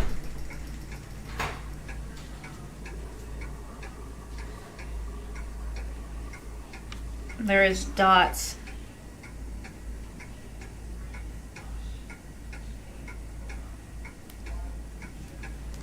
Oh my goodness gracious. We have the dots from Akira. I'm just trying to brace myself if anything happens. Also, there's a cobweb right there. I love how interesting this place looks. It's so cool. I quietly edge up the sliding door as I extended my hand to open it. Oh! What the freak is there? Ghost, the figure. What the?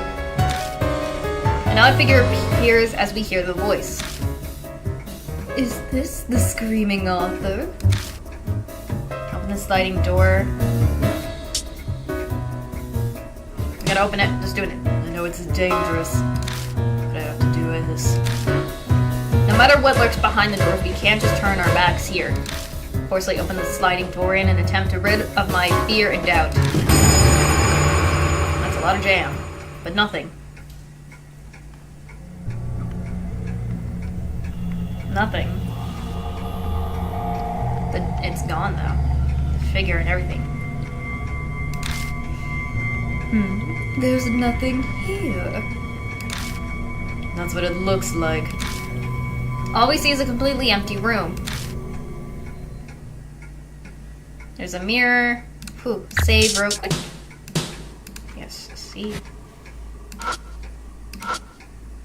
There's a dull antique mirror here. Nothing stands out about it other than the fact that it is so cloudy and doesn't reflect well.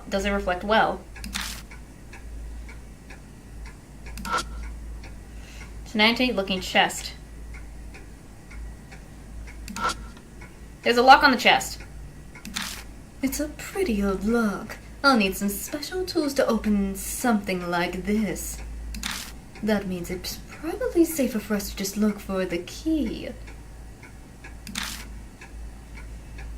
Looks like even Rose can't do anything about this right now. We are about to leave when I noticed a sheet of black paper that was under the chest. What's this? What's this? Carbon paper. It's copying paper. Ever heard the phrase carbon copy? It used to copy words. Ah, yes. So we have that. Let me see. Tatsumi map is seeped in jam. Interesting. I mean, like, the jam stain is pretty big. Something terrible obviously happened here.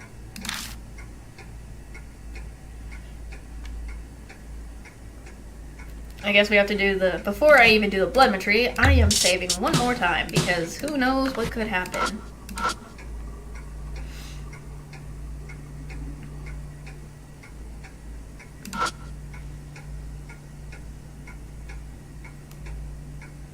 I should be able to see something. I kneel on the top to me and adjust my breathing and quietly press my palm against the mat.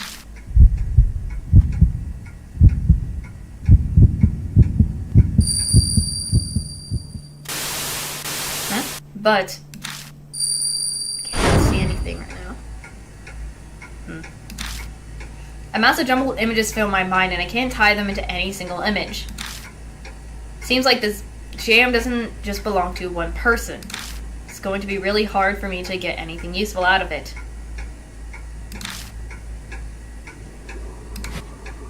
I'm going back down.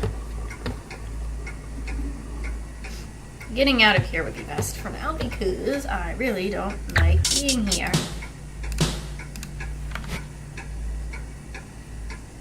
Because all so far we have is nothing. Gotta use that paper. We have paper though. We have to use it on something. Let's go into the bedroom. See if there's anything. Oh, papers. What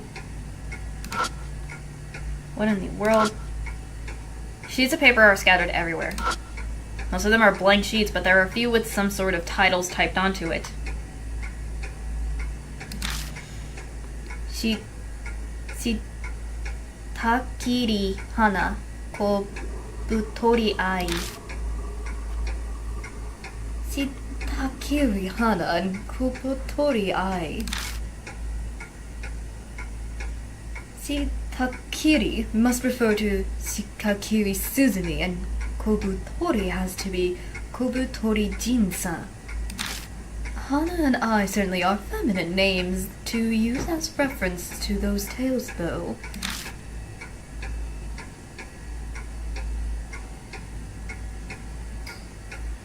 Interesting. There's more papers everywhere. There's more papers scattered right there. Most of them, again, are blank, typed in. Sati kani gansen. Sati gansen. Kani Kansen sounds like it's a nod to Sadhu Kani Kansen. I'm not familiar with Moroku's works, but maybe the Sati bit would mean something to fans.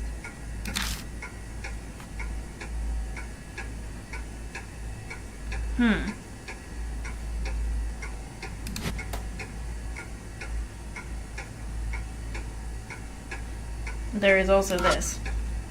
There's no typewriter here. There's a black stain over the keys.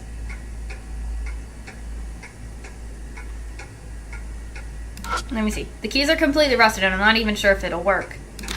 There's already a sheet of paper set in to it and I see parts something typed onto it. No negasai? Blank non onegasai. Sai? I guess it's sai? I don't know.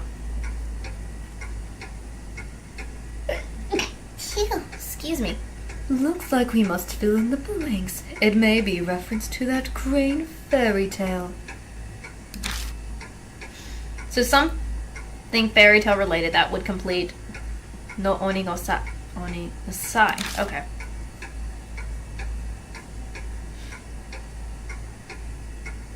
Say sai, whatever it is. I do know we have that paper.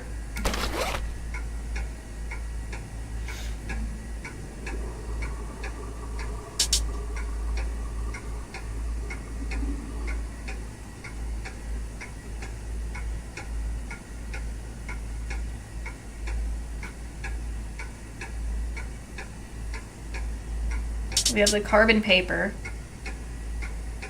Maybe we could use the carbon paper. Take out the carbon paper from my bag. We can use this. Rosalie carefully examines the typewriter. Looks like it'll work. I'm sure you'll at least be able to type a few letters. I put the carbon paper into the typewriter to take the place of the ink ribbon. Oops, hold on, my hair and my ear. I have no earring in my earring hole, so it's just a little itchy, so.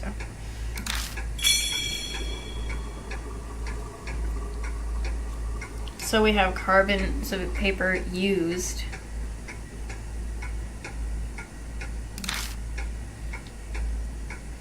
I should also save before continuing again. Let me try. Is there anything I can do with the tree, I guess? Like, I feel like there's a possibility there. Could be. The rust on the keyboard actually seems like it could be dry jam. I'll give it a shot. I feel around a section of the keys that looks particularly dirty.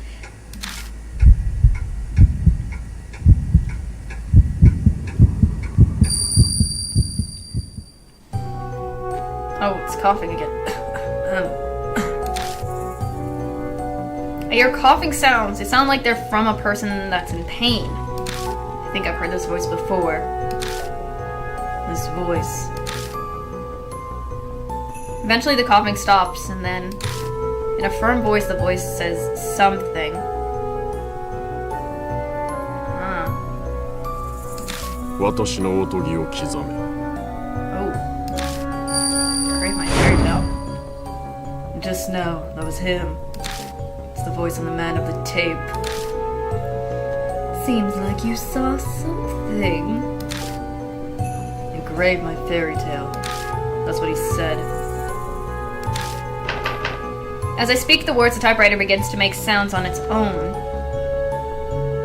Ooh, I forgot how creepy that is. Looks like he wants us to type with this. Oh, frickin' heck. Creepy, though. Creepy.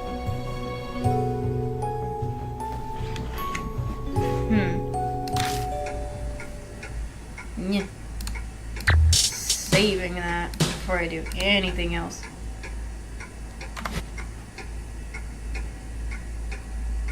Creepy, though.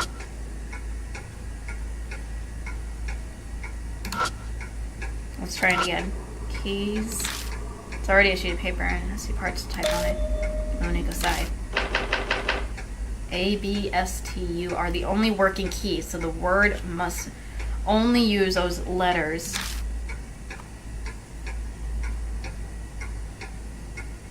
I guess let's examine before anything. Blank onigase. It seems we need to fill in the blank sections. I have a feeling it will reference a crane. Wings, feathers, flight. It must be something like that. So a Japanese crane related to the war that completes the title of the fairy tale. Something no ne kosai.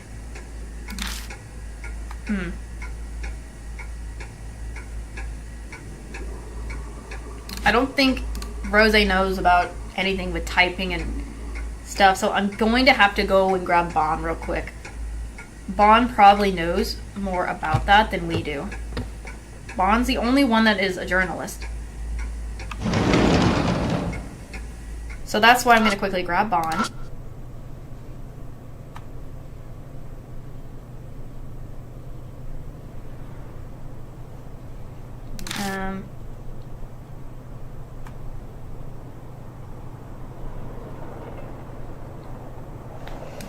Sorry. Because if I'm right about this, Bon's the only one that can do anything with journalists, typewriters. So he has to do something along that side of stuff. Okay. Then we go back in the residence.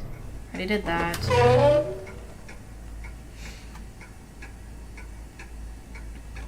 Let me try this again with Bon. Paper. Yep. Let me see what Bon has to say. Blank thingy again. See what Bon says. I'm assuming we filled the blank sections. I guess it's be something crane related. It's gotta be in Japanese. Wings would be Tsubasa, beak is Kukichi Bashi, tongue.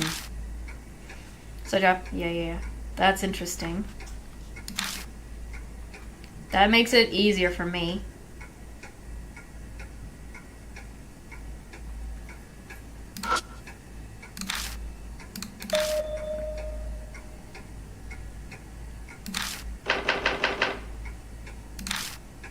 I guess type. So if I'm getting this right, do we have to spell Tsubasa? Because that's the only thing I could think of because of the characters.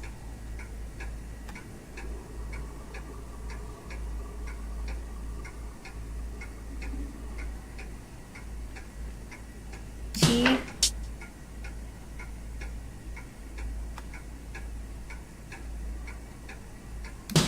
U.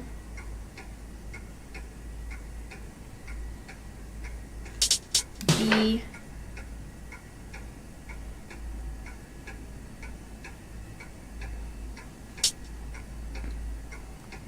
A. S. A. Tsubasa. I fill all of it out. There we go. So, whoa. The keyboard starts clattering on its own. Again. Okay. So we got that right. Okay. Just wanted to make sure. Even the keys that were stuck fast earlier are now smoothly typing on the paper. Whoa, I think this is what they refer to as psychography, I guess is what it is. We gawk at the paper fills with sentences and roll out of the typewriter. You pick up the paper and look it over. This is what was written on it. Spasano's going to say. I failed with many of them in the past, however I managed to save the fourth birdie. Though it is their role, all the birdies have lost all four. Oh, it's true. They don't have their. Is it their wings or what? And their claws and things. It's truly saddening. The fourth birdie wails that it does not want to be seen and it wants to die. It wants to not be seen and die. Truly a pity. I shall at least give her wings and transform her from a little birdie into a beautiful crane. Oh Lord, that's creepy. If she becomes a crane, I'm sure it would show me utmost gratitude, even if it died. That's all the typewriter writes. Creepy. Oh, bed. Why is the bed like that? Nay, Kijima. Suddenly Bon points to the bed. Take a look at that. Creepy. What is that? When did it get that way? There is now a bulge in the bed that looks like someone is sleeping in it. I'm not touching it yet. However, I think I know what's gonna happen. However, I don't think I can show it. So I'm going to have to I'm going to have to be in my chat screen for this because I don't think it would be good to show it. So, so that's why I have to do this and keep it covered. So there's a bed bulging suspiciously. The bulge is about the size of a grown man lying down sideways. It smells like rotten food. Oh lord. Yeah. Yeah. Sorry, wrong voice. Powerful stench violates our nose. We have been in this room several times before, but it never smelled like it did now. Something has definitely gone bad here. Bad here. I'm sure it was what's causing that bulge. Kijima, try looking under the sheet.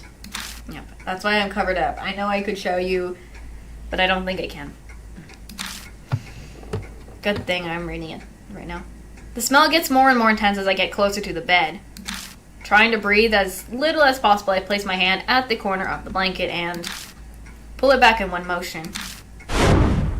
Oh, Lord. Ugh. But what the freak is this? Disturbing. On the bed lies a lump of meat that is covered in rot. The skin of what looks like a head on the pillow seems to be infested with maggots. Ugh, disgusting. Looks like the death of a man. Why are there so many arms? The most bizarre thing about the corpse is that there are many arms stapled together. They're all skinny and flexible looking. They must belong to... Oh gosh, not little girls. Not girls. Looks like the kids' arms were bombed, I guess. I'm guessing they belong to the girls from the... Bond's words cuts off. I'm glad I didn't take them first. Why would anyone do this? The spirit do this? I wouldn't be so sure about that. Took a look at the tool next to the death. It's a surgical stapler. It's used to staple open wounds shut. Oh gosh. It's for stapling together flesh, you mean? Yeah, you got it. There's a chance that this man stapled his arms to his own body himself. That's so creepy. I can't bear to look at the freakish death any longer, so I cover it and leave the room. Goodness. There we go. Cheese. That is just, as usual, it's always weird. That corpse must be Yakumo Muroku. I don't know what he looks like, but judging by the white hair, I bet it was him. Hang on. If Muroku's here, then who's the screaming author?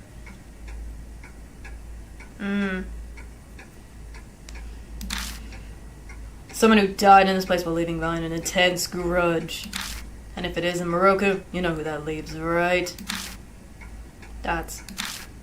Hearing the word grudge, my mind immediately thinks of the tear-filled screams and pleas of the girls that were recorded on those tapes. That means... Recall the contents of Tsubasa no Osoni Gasi, say, whatever, that comes out of the typewriter earlier. I failed with many of them in the past. I managed not to eliminate the fourth birdie, because I'm sure that even if it were to die, it would be able to die in peace. We haven't found the fourth girl doll, and what the title Tsubasa no Ogasi sai whatever indicates. Spirit must be T, the last girl eliminated by Muroku. Miroku. Crud. I feel my stomach turn once again. Yet another time it's happened since I entered this place. I'm sure any sane person would feel the same. But I can't allow myself to look away from it. I have to face the tragic reality. If I can't then, I may as well just embrace my coming death. No, right. Let me give this to you. It's next to the pillow where the corpse was. Ban tosses a small pouch to me. It contains an old key and a syringe with liquid and an empty medicine bottle.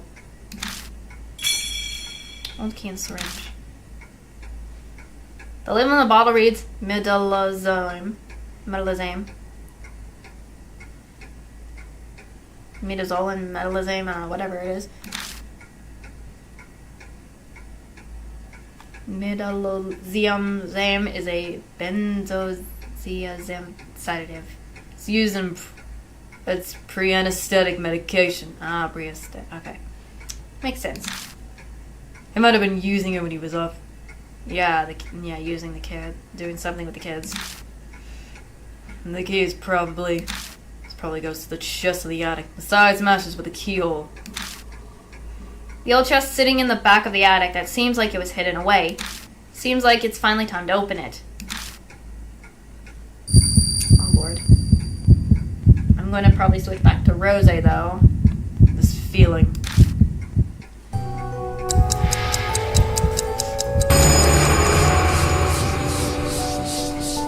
Screams from mouth pierces my brain. Jeez, it's always these creepy, weird mouths. It's a good art. I love how good the art is, though. Good. The tale has reached happily ever after. Don't peek inside, don't peek inside, don't peek inside, don't peek inside, don't peek inside, don't.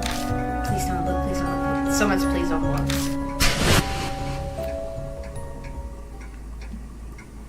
I don't have much time left. I gotta go to the attic.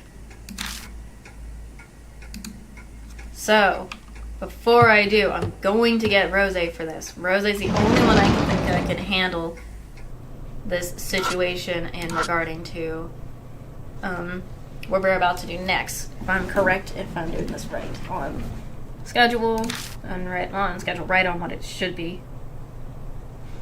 So, switch with Rose. 問題ない Bon will be on lookout again.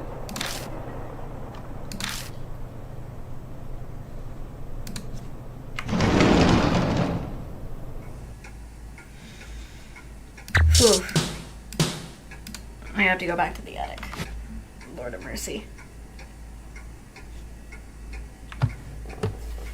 Oh, frick, I hate this part so much.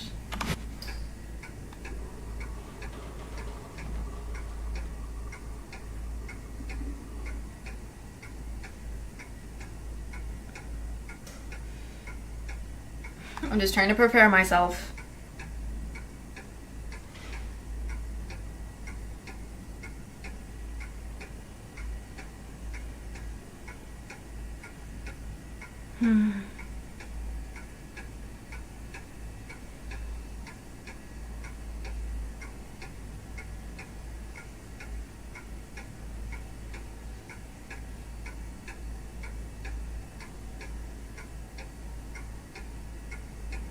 Oof.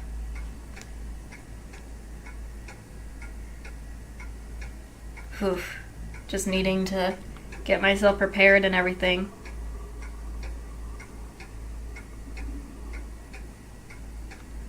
Because I have no idea. I'm gonna save one more time because I have no doubt I'm gonna mess this up probably.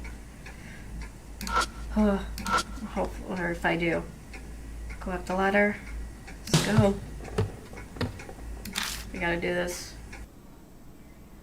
We return to the attic. The paper lanterns is emitting a white light. What the heck is going on?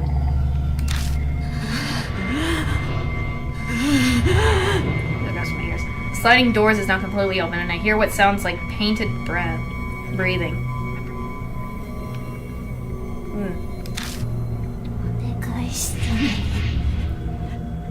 お願いしたね What do you mean you pleaded? After clicking my tongue, I walk towards the voice to see what's there. Nope, here it comes. My whole body is wrapped up in something that comes overhead. I quickly jerk up into the air, and the impact causes me to drop my flashlight. frick, the flashlight. I feel like I'm a bug that's flailing around inside a spider web. Hello. こりゃ参ったな。 This is not good. Crap, what the heck's going on? Rose, you're in the way. Move over. Sorry, I'm afraid I can't do that. If you hadn't noticed, I'm upside down. I squeeze my head against Rose's body so I can actually see. Oh lord. I mean, the fact that we're upside down like this makes it even worse. Goodness gracious, where are we? Like if it's both of us or something. Oh, hello.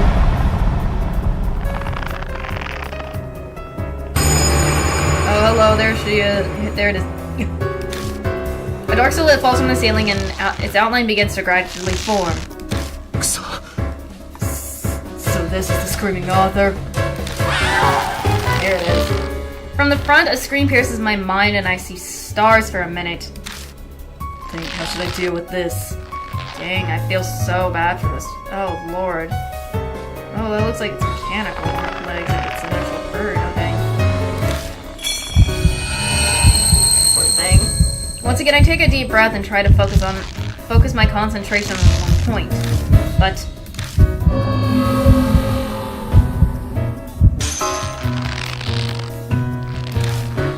I think the fact that I'm all tied up like this is preventing me from fully concentrating. Oh lord, it's keeping us from doing what we should.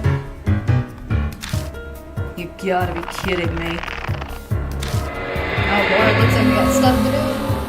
Survival escape. Scene 1. Doing this. I have to stop that voice.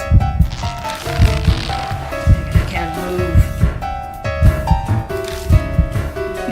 If it helps, I believe I have the use of one of my arms. Got any ideas? I think I know what I gotta do, if I'm right. The wire is stretched very tightly. It feels like it cut me if I touched it. It's vibrating considerably. Maybe it's resonating with the scream.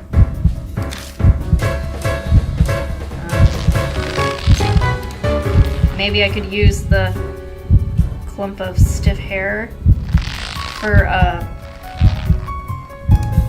maybe this works. That's right, back at the passage. Rose mimics a communicating cry and we manage to survive. Hurry! Hey, take the clump of stiff hair out of my backpack. Lump of stiff hair? What on earth could you need that for at a time like this? Stop talking, just hurry up and get it. Got it. What should I do with it? Rub it against the wires as hard as you can. If you say so. Here goes nothing. Rose straightens the bundle of hair and firmly rubs it on the wire. The hair is still being rubbed on the wire, and the scream gradually dies down. Yay. There's one. The screaming author moves a bit, which causes us to move around quite a bit too. My new position, I can't see what's in front of me once again.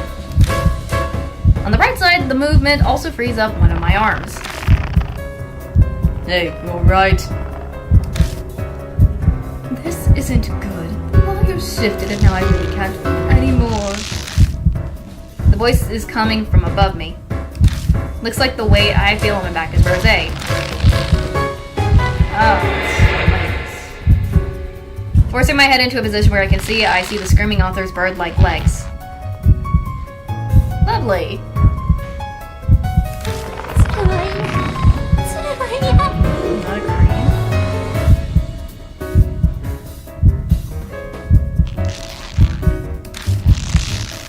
Is it crying?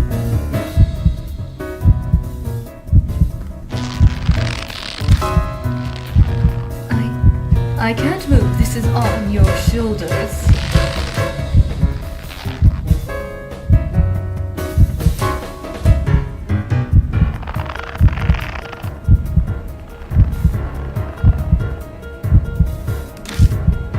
Not a crit. What the heck does that want me to do?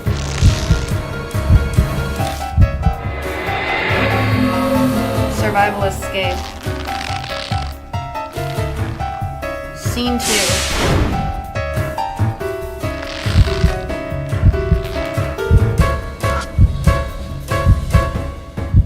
This creepy looking look looks like a bird. Perhaps it's because it notices me looking at his legs. Screaming author gets noisy.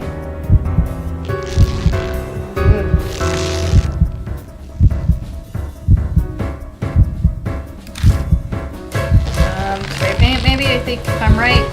Is it the spray paint? Because if I'm trying to remember, she doesn't want to be a crane. I think she was supposed to be a duck. So let me use the spray paint. I think I remember what was written on the ballet fly that we found on the bedroom. First act collection of the piece ballet / other. Second act the crane. Please enjoy the ingredient spirit as they perform in adorable colors. The screaming author is Child T, the girl who was eliminated last. She must regret how she wasn't able to perform at the recital. I dug up the spray paint, reached towards the legs and start spraying. What are you doing? Paint the bird like legs yellow.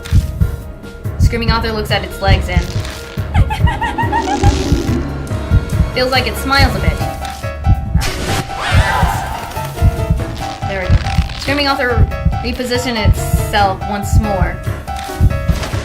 Whoa.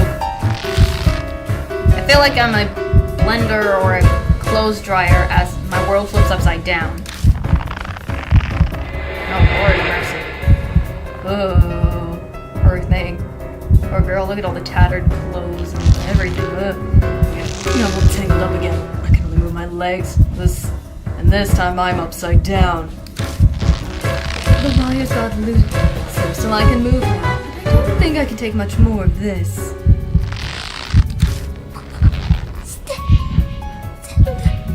What? Yes. She's saying to burn it? What is it saying? What's wrong? Let's hurry up and do something. It'll flip us over if we dawdle.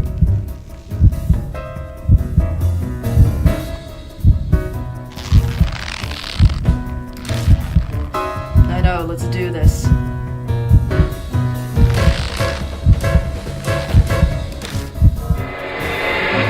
Survival escape.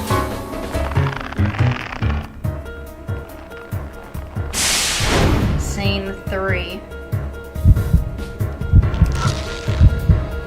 I see the fire from the paper lantern at the tattoo mats above my head. Might be able to reach it. Where?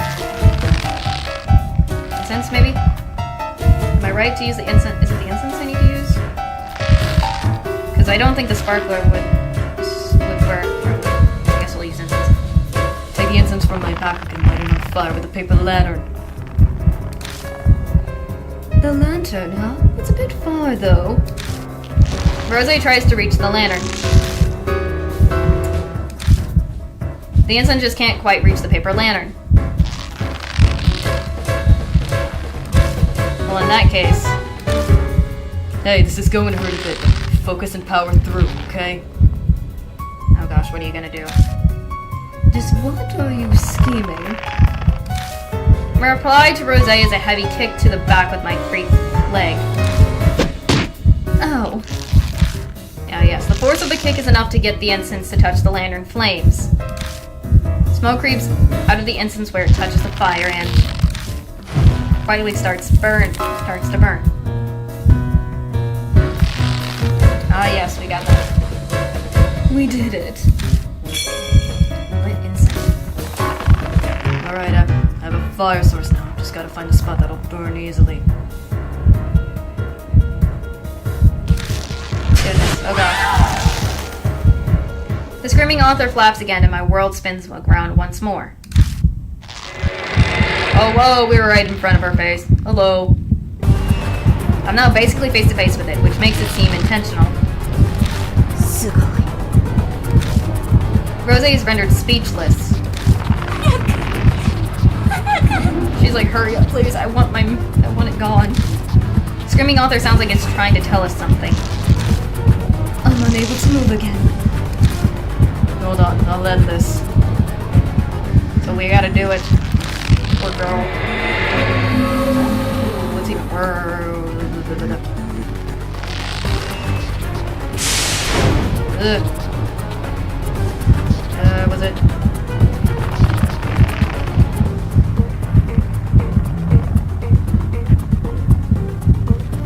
I think it was mostly her dress. Am I right about the dress? I'm trying to remember. Do I need to do the dress? I think it's the dress. Where's the dress?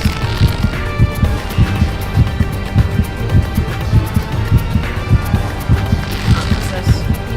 I can see the torso of the screaming author. It hurts to see its tattered clothes.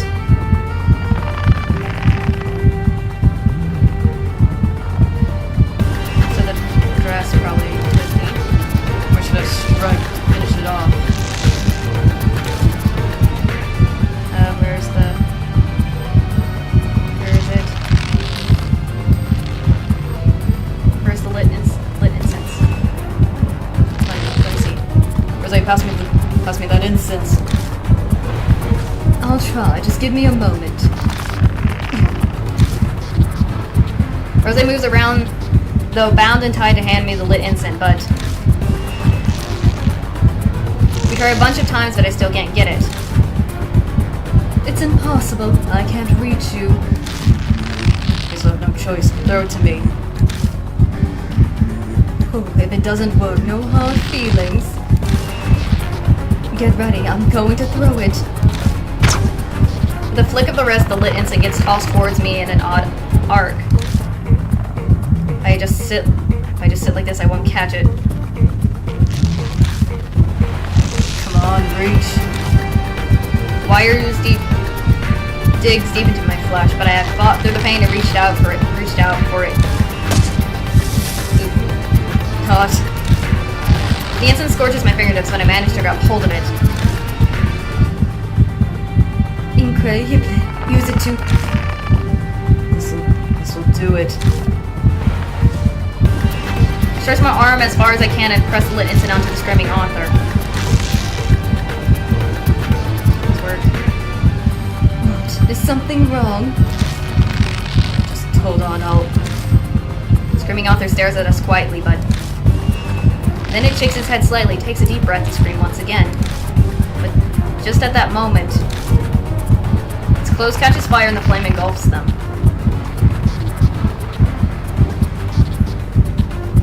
Oh goodness. Ooh.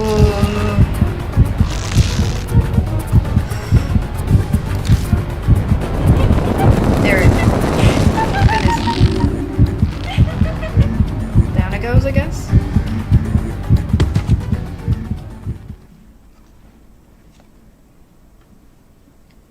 Inside the flame, the screaming author kicks its legs almost joyfully and then falls to ashes on top of the tatami mat. Oof.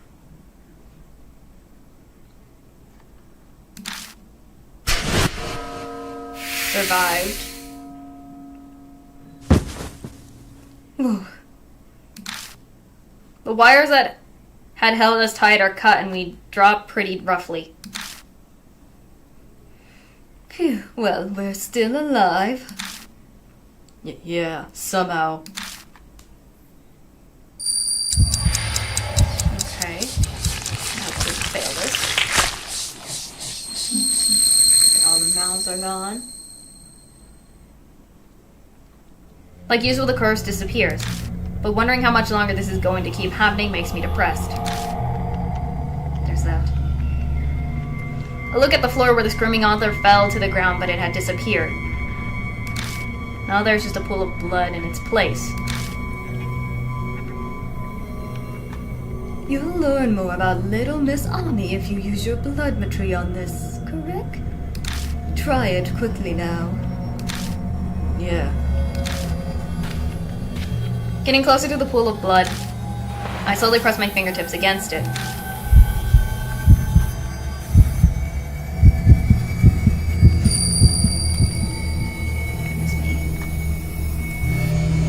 There she is, Ami.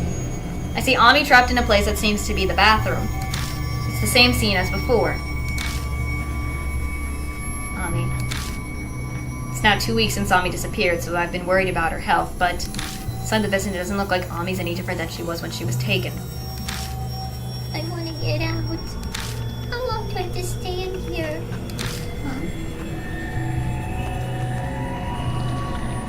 Oh, I feel so bad for her so much. Oh, big brother. Onita. Ami groans in a tearful voice with her head drooped down. Ooh. I hear a high-pitched sound like two hard objects rubbing against each other next to Ami. Ami's entire body lurches up as if she was just hit with an electric shock.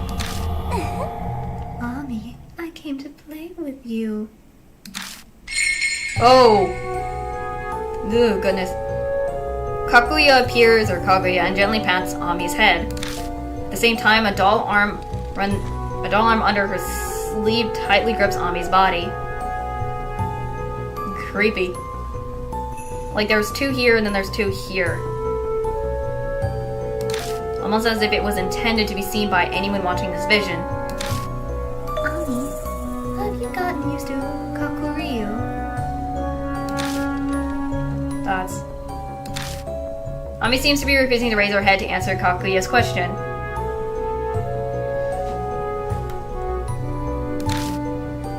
Kakuryu is different. Was a different world. You used to live in Utsushima. Here you won't get hungry or get old. You'll just keep on playing with Kakuya right here until Kakuya gets bored. Thoughts. If you get bored, will you take me back? No, I won't.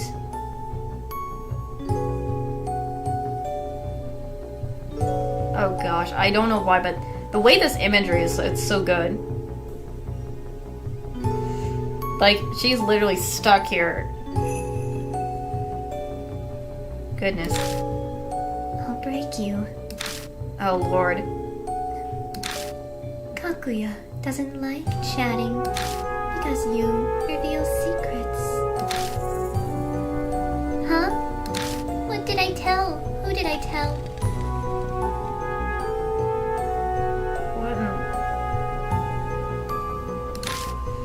Kakuya must be upset about me saying something about NG. But Ami wouldn't know that I know. Because she doesn't know that I'm watching her like this. But you can relax. I won't break you until I get bored.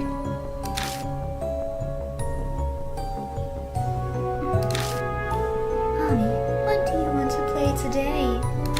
Tag, hide and seek, word games, house, or... Ooh, lord. Jeez. Ami. Seems like you saw her. What did you see? From what Kakuya said, sounds like Ami is trapped in a place called Kakuryu. Kakuryu? She must be talking about that Kakuryu. What? Do you know something about it? Just the dictionary meaning of it. Kakuryu is also called Tokuyo. It's a Shinto term for their view of the world. It's what they call the realm of the dead. Put more simply, it's the afterlife. The world of the living where we are is Utsushima. I cannot be certain that Kakuryu she was talking about is the one I'm referring to. That's not what I'm interested in. That's not what I'm interested in. How do I get to Kakuryu? Unfortunately, I don't know either. Obviously, Ban won't have the slightest inkling. First, we need to ascertain what Kakuya means by Kakuryu. I now know that Ami is in Kakuryu. Unfortunately, I don't know what or where that is.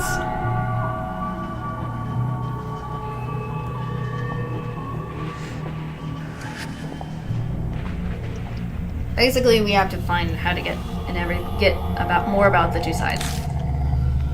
Am I really powerless to help her? I know. Oh my goodness, there's so much.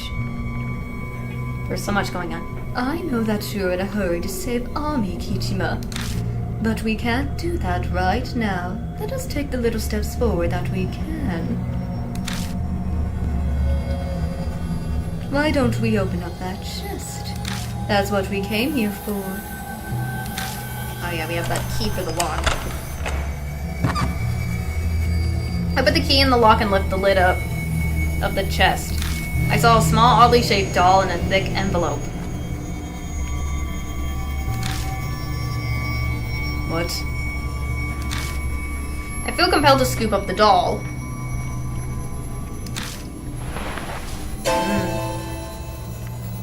Interesting.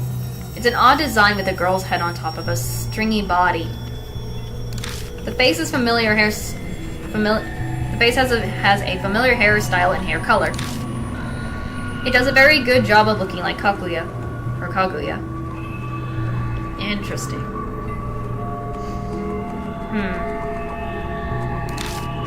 Why is the doll with Kaguya's face here? Ah, so this is what Kaguya looks like. You know, she's quite adorable looking. She doesn't looks like that evil creature we know. But why is this in Moroku's house? Don't ask me. How the heck should I know? I mean, yeah, we've only been to this house 3 times, and we have no idea. We barely just got to this area, so we have no idea this would be for us. Besides, we have barely any information much on him. The Jakob doll reminds me of the dolls with the girl's spirit in them that we found. I wonder if there's some sort of bloody jammy source related to this doll too. I can't help but think this doll is important, so I shove it into my pocket. And now the envelope, please. I open the envelope as Rosé's request. It contains scratch paper with details description of things and some photos of girls. Is it the victims? It's a memo left behind by Yakumo Muroku. It looks like he wrote about the girls he eliminated. But even with this, we still can't figure out why Muroku did such a horrible thing.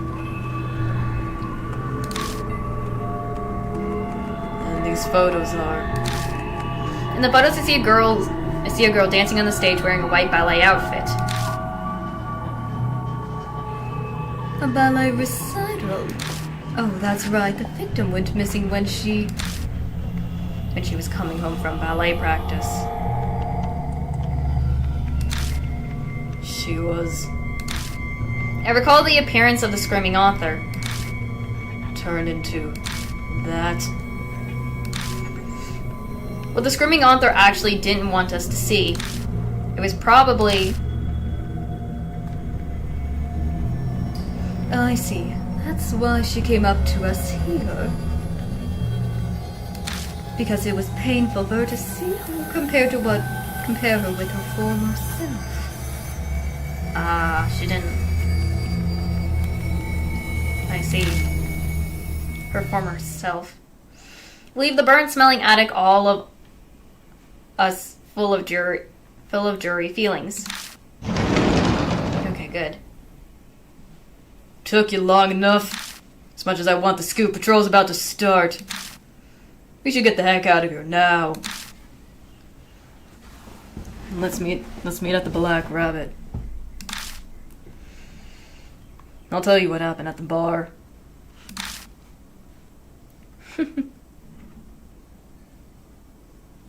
I mean, obviously everything so far. We gotta take a break from this area, it's so creepy. Sounds good. We managed to survive after all. It's time to celebrate with our victory tonight over a good drink. Apart with the other two and head to the station. Because I run to the train, I managed to reach Kisoji Station earlier than they do.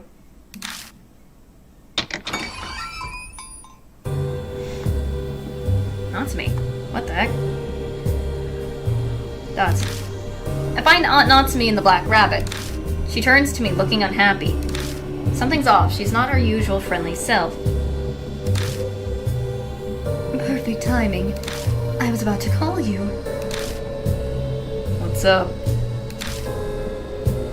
A detective was just here. A lady named... Oh wait, you know her, right? Oh, yeah, I remember her. Oh, wait. Yeah, I remember her. That tall lady, right? Ah, yeah, I forgot. She's the one that talked to us earlier. And about the Marahashi for a second. Miss Owe is helping me with Ami's case. She told me a lot today. Like that you've been out late at night recently. Oh lord, I'm terrified. Oh no. Oh dear. Oh no. I guess that lady Detective Linden ran her mouth on Natsumi. Is this her way of trying to pressure me because I was being uncooperative with her? You're doing something dangerous, aren't you? I can tell from those scratches on your arm. I looked down at my arms and realized that I got a number of scratches on them. I must have gotten them when I was being swung around by the screaming author. Oh yeah, the wires. You're doing this for Ami, aren't you? You're looking for some girl in a kimono, right? Oh yeah. Miss Owe told me what you said when you talked to the police. After Ami suddenly vanished from the bathroom, you met a girl in a kimono? And that girl said she had taken Ami, right? Yeah, that's right. So, it was just like Miss Owe said. The other police I talked to didn't tell me anything about that. Probably because it sounds so absurd. But why didn't you tell me yourself? Isn't it obvious? I didn't think you would believe me either. Yeah, I probably wouldn't have taken you seriously. But I haven't learned anything these past 2 weeks.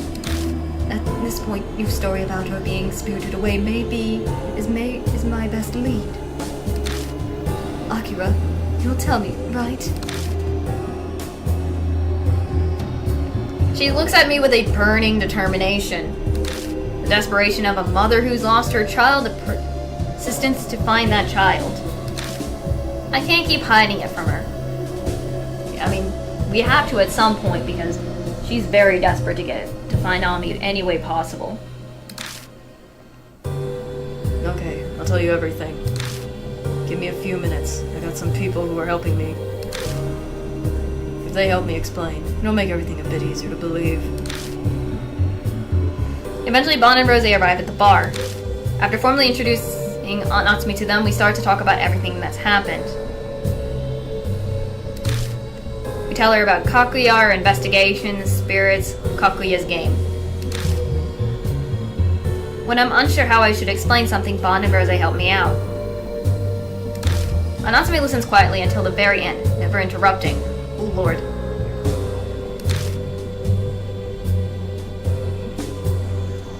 Dots. So that's what happened. She seems shocked. That's not unexpected. I mean, obvious. People would be kind of like, what? I've actually faced a number of spirits now, and I'm still wondering if it's all just some nightmare. I understand if you don't believe our story, but every bit of it is true. Your daughter was taken by this Kakuya doll. We and Kijima are pursuing it. So, I mean, obviously, if anything, it's to save not only ourselves from dying, but also get her. I don't want to get your hopes up for no reason, but at least your daughter's still alive. According to Kijima, people don't get hungry in the realm of the dead. Realm of the dead? Kakuya? She repeats those words to herself quietly. Natsumi, if there's anything all that makes a connection for you, let us know. We need all the information we can get. Right. I don't remember it very well, but I think Moroku once wrote a story about the realm of the dead. Ah, Moroku. Oh, Yakumo Muroku? Again, huh? This guy seems to have quite a few connections to Kakuya. Could it all be more coincidence How fascinating.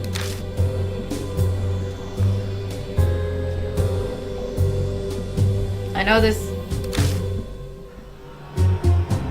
When I hear Moroku's name, I remember all the disgusting and grotesque things I saw tonight. I have to hide that image because it's not a good image. Because it's creepy.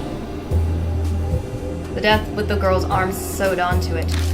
That was what became of Yakumo Moroku, the children's author who eliminated little girls. His acts of insanity and the little girl's screams are all recorded on those tapes. I don't know what led him to go crazy to do this, but it's so creepily disturbing too. Golly.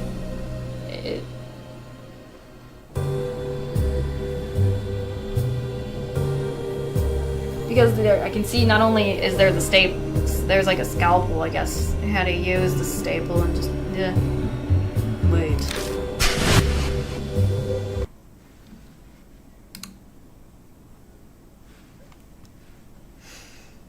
I have to go back. I have to make sure.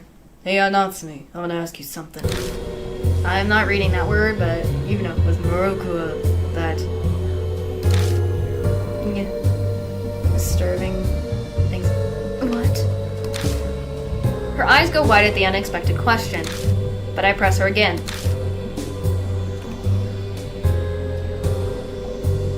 Was Moroku Jerku something on...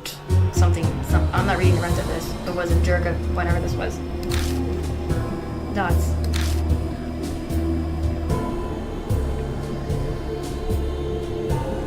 She is just... She doesn't... she should know because probably her and her sister were interested in the author. From what I know of him, he didn't have any hobbies like that. I never heard Satomi mention it either, and she was obsessed with him. Oh yeah, that's true. I'm sure he hid his guilty pleasures so that nobody else would find out. But the way Moroku sounded on that tape still bothers me. I can't believe someone who spoke so calmly could be doing something so depraved. Hey, Kijima, what's bothering you? Can't explain what we saw there without concluding that the guy was insane. Yeah, I know, but... Something's bugging me. It's on the tip of my tongue, but I just can't figure out how to put it into words. Anyway, I got a request for you, Miss Manager. Could you look into that book of Moroku's that references the realm of the dead? Just in case, you know? Yes, I'll do my best. Ban, Rose, I'm putting Ami's fate in your hands. I can understand her trusting us. Along with Akira, hopefully. Natsumi shudders and breaks down into tears. I want to hug this woman. Like, she needs to be hugged, and I want to help her so badly. Let me hug her. We won't let you down, miss. We'll find your daughter. As a reward, I'd like a bottle of blood Red Grand Cru. Akira, I'm sorry if I'm putting you in danger, but there's nobody else I can turn to now. Please save Ami. I mean, I understand. We need to. We gotta save her for sure. We got to. We are going to save her. Thanks. We won't. We're not gonna give up. The next thing I know, it's already past midnight. We say goodbye to Aunt Natsumi and leave the bar.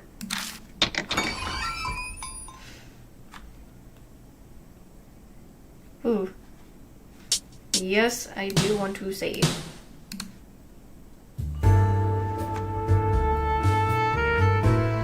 Alright, I'm getting out of here. I got a table I need to be at. What in the world are you doing? Mahjong again? All you ever do is get shocked, so why do you keep falling for it? Are you some kind of fandom masochist? Or whatever it's called, blank. I don't know what that is. Just because I lost yesterday doesn't mean that I lose again. I'll lose today. Each match is just the luck of the draw, and the draw's going to be in my favor this time. That sounds like something I'd find in a pamphlet about gambling addiction.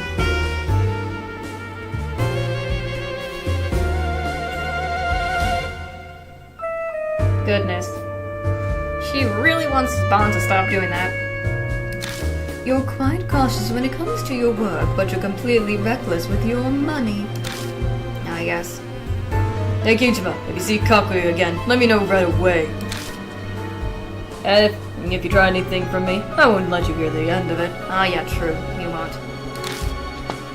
Bond disappeared towards the ticket gates. People like him make me wonder if humanity is really nothing but hopeless fools. But I suppose being totally flawed isn't marble in its own strange way. Ah, yes, Rosé. I have no idea what you're trying to say. Fine, I suppose I expected that from you. Why don't we switch topics to something that would be more interesting of your age, someone of your age? Come, Kijima, let's go on a date. What the frick? What in the world, girl? No, thank you. What? I'd rather just get some sleep. That's the worst response you can give a lady. As your teacher, apparently I need to instruct you in that regard as well as the supernatural. First off, where do you even want to go? Knowing you, it's not going to be any place normal like a pub or a coffee shop. Oh? Are you interested now? Then I'll tell you. The Morocco residence. I'm terrified. What's going to happen? I go back to the Morocco residence with Rosé. On the way, I ask Rosé repeatedly why we're going there. But all I get is some lame response like, just to take care of some business. I'm worried that I messed up. I'm hoping I didn't mess up. I guess I'll see when we get there for myself.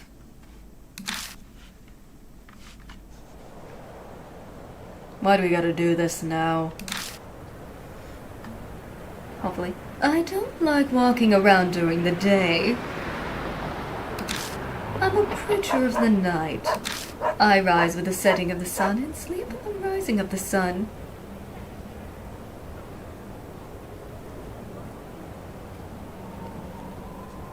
Goodness, Rosé, you're me in a way, kind of. I'm a night owl too. I need to fix that problem though. It sounds like it'd be bad for your health. When your jobs involve the supernatural, that type of schedule is surprisingly convenient. Even the magicians tend to have more performances at night. Besides, do you really think daytime suits me? I mean, I can kind of see probably why she wouldn't. I imagine Rosé walking around town in a dress with the sun shining brightly everywhere. Yeah, I guess not. Precisely. I'm glad you've seen the errors of your ways. Now then, let's head inside. Terrified what's gonna happen. So, where are we going? Where are we going in here? We're not messing with that corpse, are we? That's certainly an object of interest. But our business is in the attic. Oh lord, the attic. We pass through the hidden hallway and climb up the old rickety wooden ladder.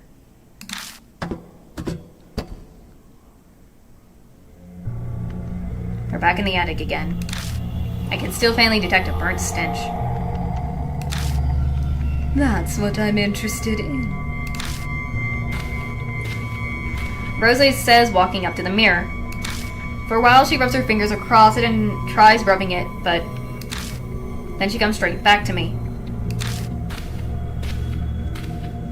Guess I got my hopes up for nothing. I thought that mirror was a sacred object. What's that? Think of it as special items that hold hidden spiritual powers. I collect such objects. Okay, right. Interesting. That was actually why I had my eye on the Morocco residence in the first place, but So that's why you asked Bond to investigate Morocco. yeah, pretty much. I'd heard the Morocco family had something like that, and it fits since they are such an old family. Sadly, that mirror is just an antique. It looked like it used to have spiritual powers, but for some reason it's lost it now. Oh dear me. Oh dear. I guess that was no point in dragging you out here to carry it. You brought me here just to be your delivery boy. That's not the only reason I brought you here. I want to ask you something. Oh gosh. How do I look to you? What kind of question is that? Come on, be honest.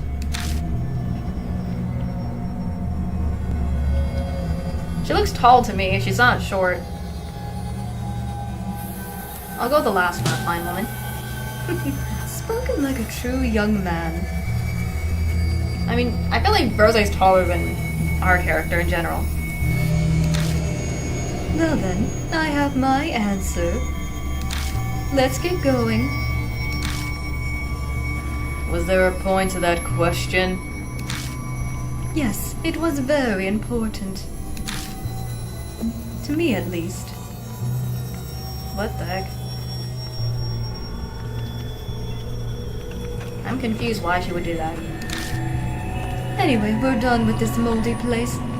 Let's get out of here, Kijima. Oops, I went a little far past.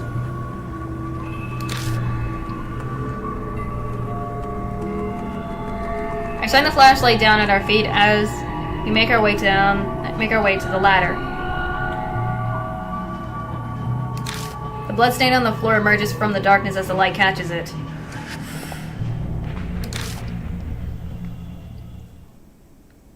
With an aching, beautiful shade of scarlet. Whew. By the time we reach the station, the last train has already left. I've got no other choice, so I gotta get a taxi to take me back home. Of course, I have Rose cover the ferry. Oops. Excuse me.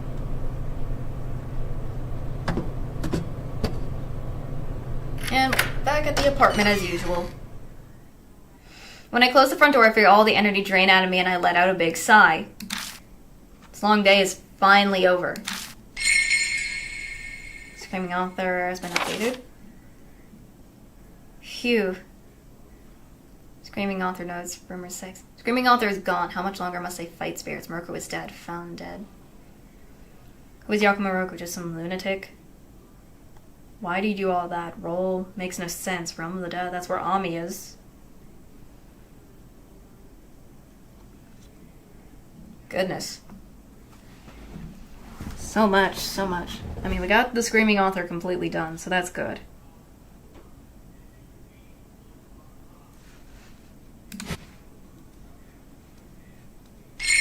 Another. Summary and Morocco notes included, so nice.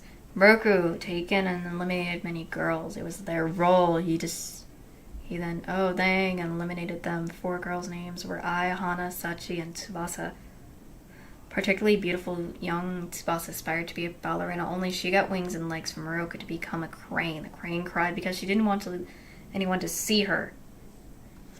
I mean, it does make sense because she didn't want to see what her former self was. She didn't want to see what was kind of like her former self was normally human, but now that what she's become is not what she wanted or something. Which is very sad for such person. Goodness. Phew.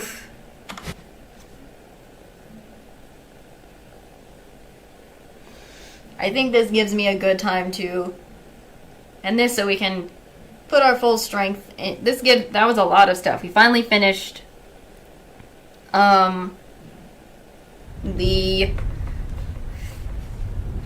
Screaming Author. I did it in the right order.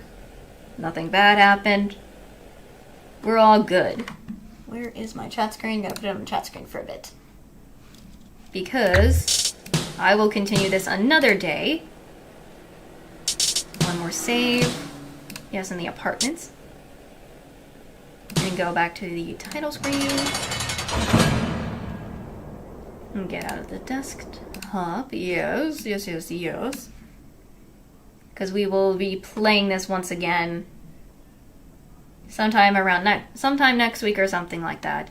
So, which will be good. So, as of that was not bad. Not a bad one. I could have gone a little longer, but I want to, again, space out specific spirits into either one full part or 2-part, depending on how long I can go, so... But I will once again try to...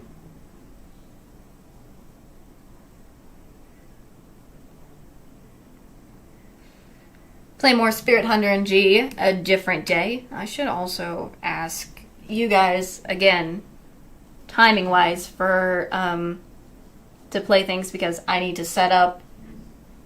I need to get some rest properly, and then...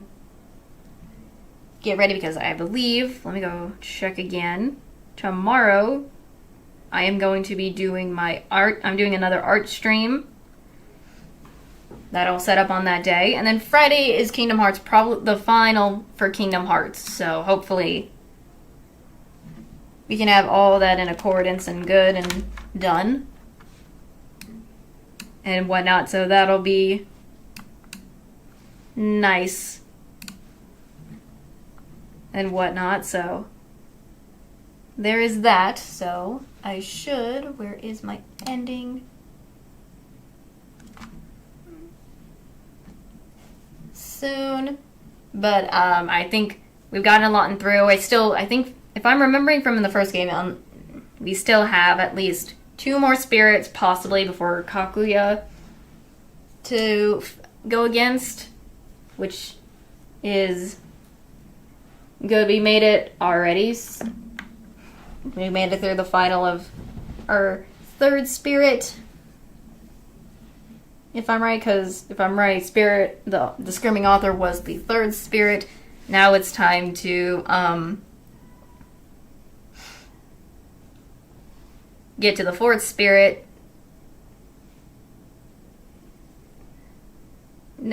Probably sometime next week or so. And all that jazz. Along with to see what the difference would be once we get to, I guess, the last spirit probably. Which is, last time I had to do it with Amanome. I want to see, because I have Hazuki this time, I want to see what the difference is by having Hazuki on that one instead of, again, Amanome, so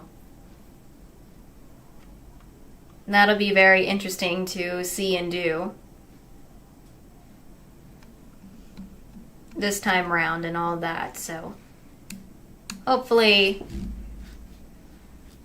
with that, all will be good.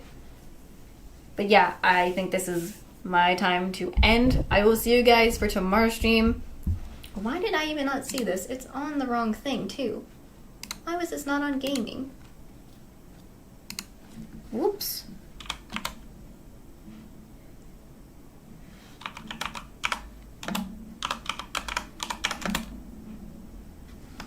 I was so confused why that's not even on the right stuff. That was odd. I didn't know that was on the wrong stuff. I thought it was right. I fixed it, though. I fixed it. Weird that it wasn't on the right thing. I thought I had fixed it, but it is okay. Stuff happens. Stuff happens. But anyways, I'll leave you guys. Please eat some dinner, get some rest, and be excited tomorrow to see some art. Probably I'm just gonna draw. Maybe we'll paint again. We'll see. But anyways, I will see you guys next time. Mwah.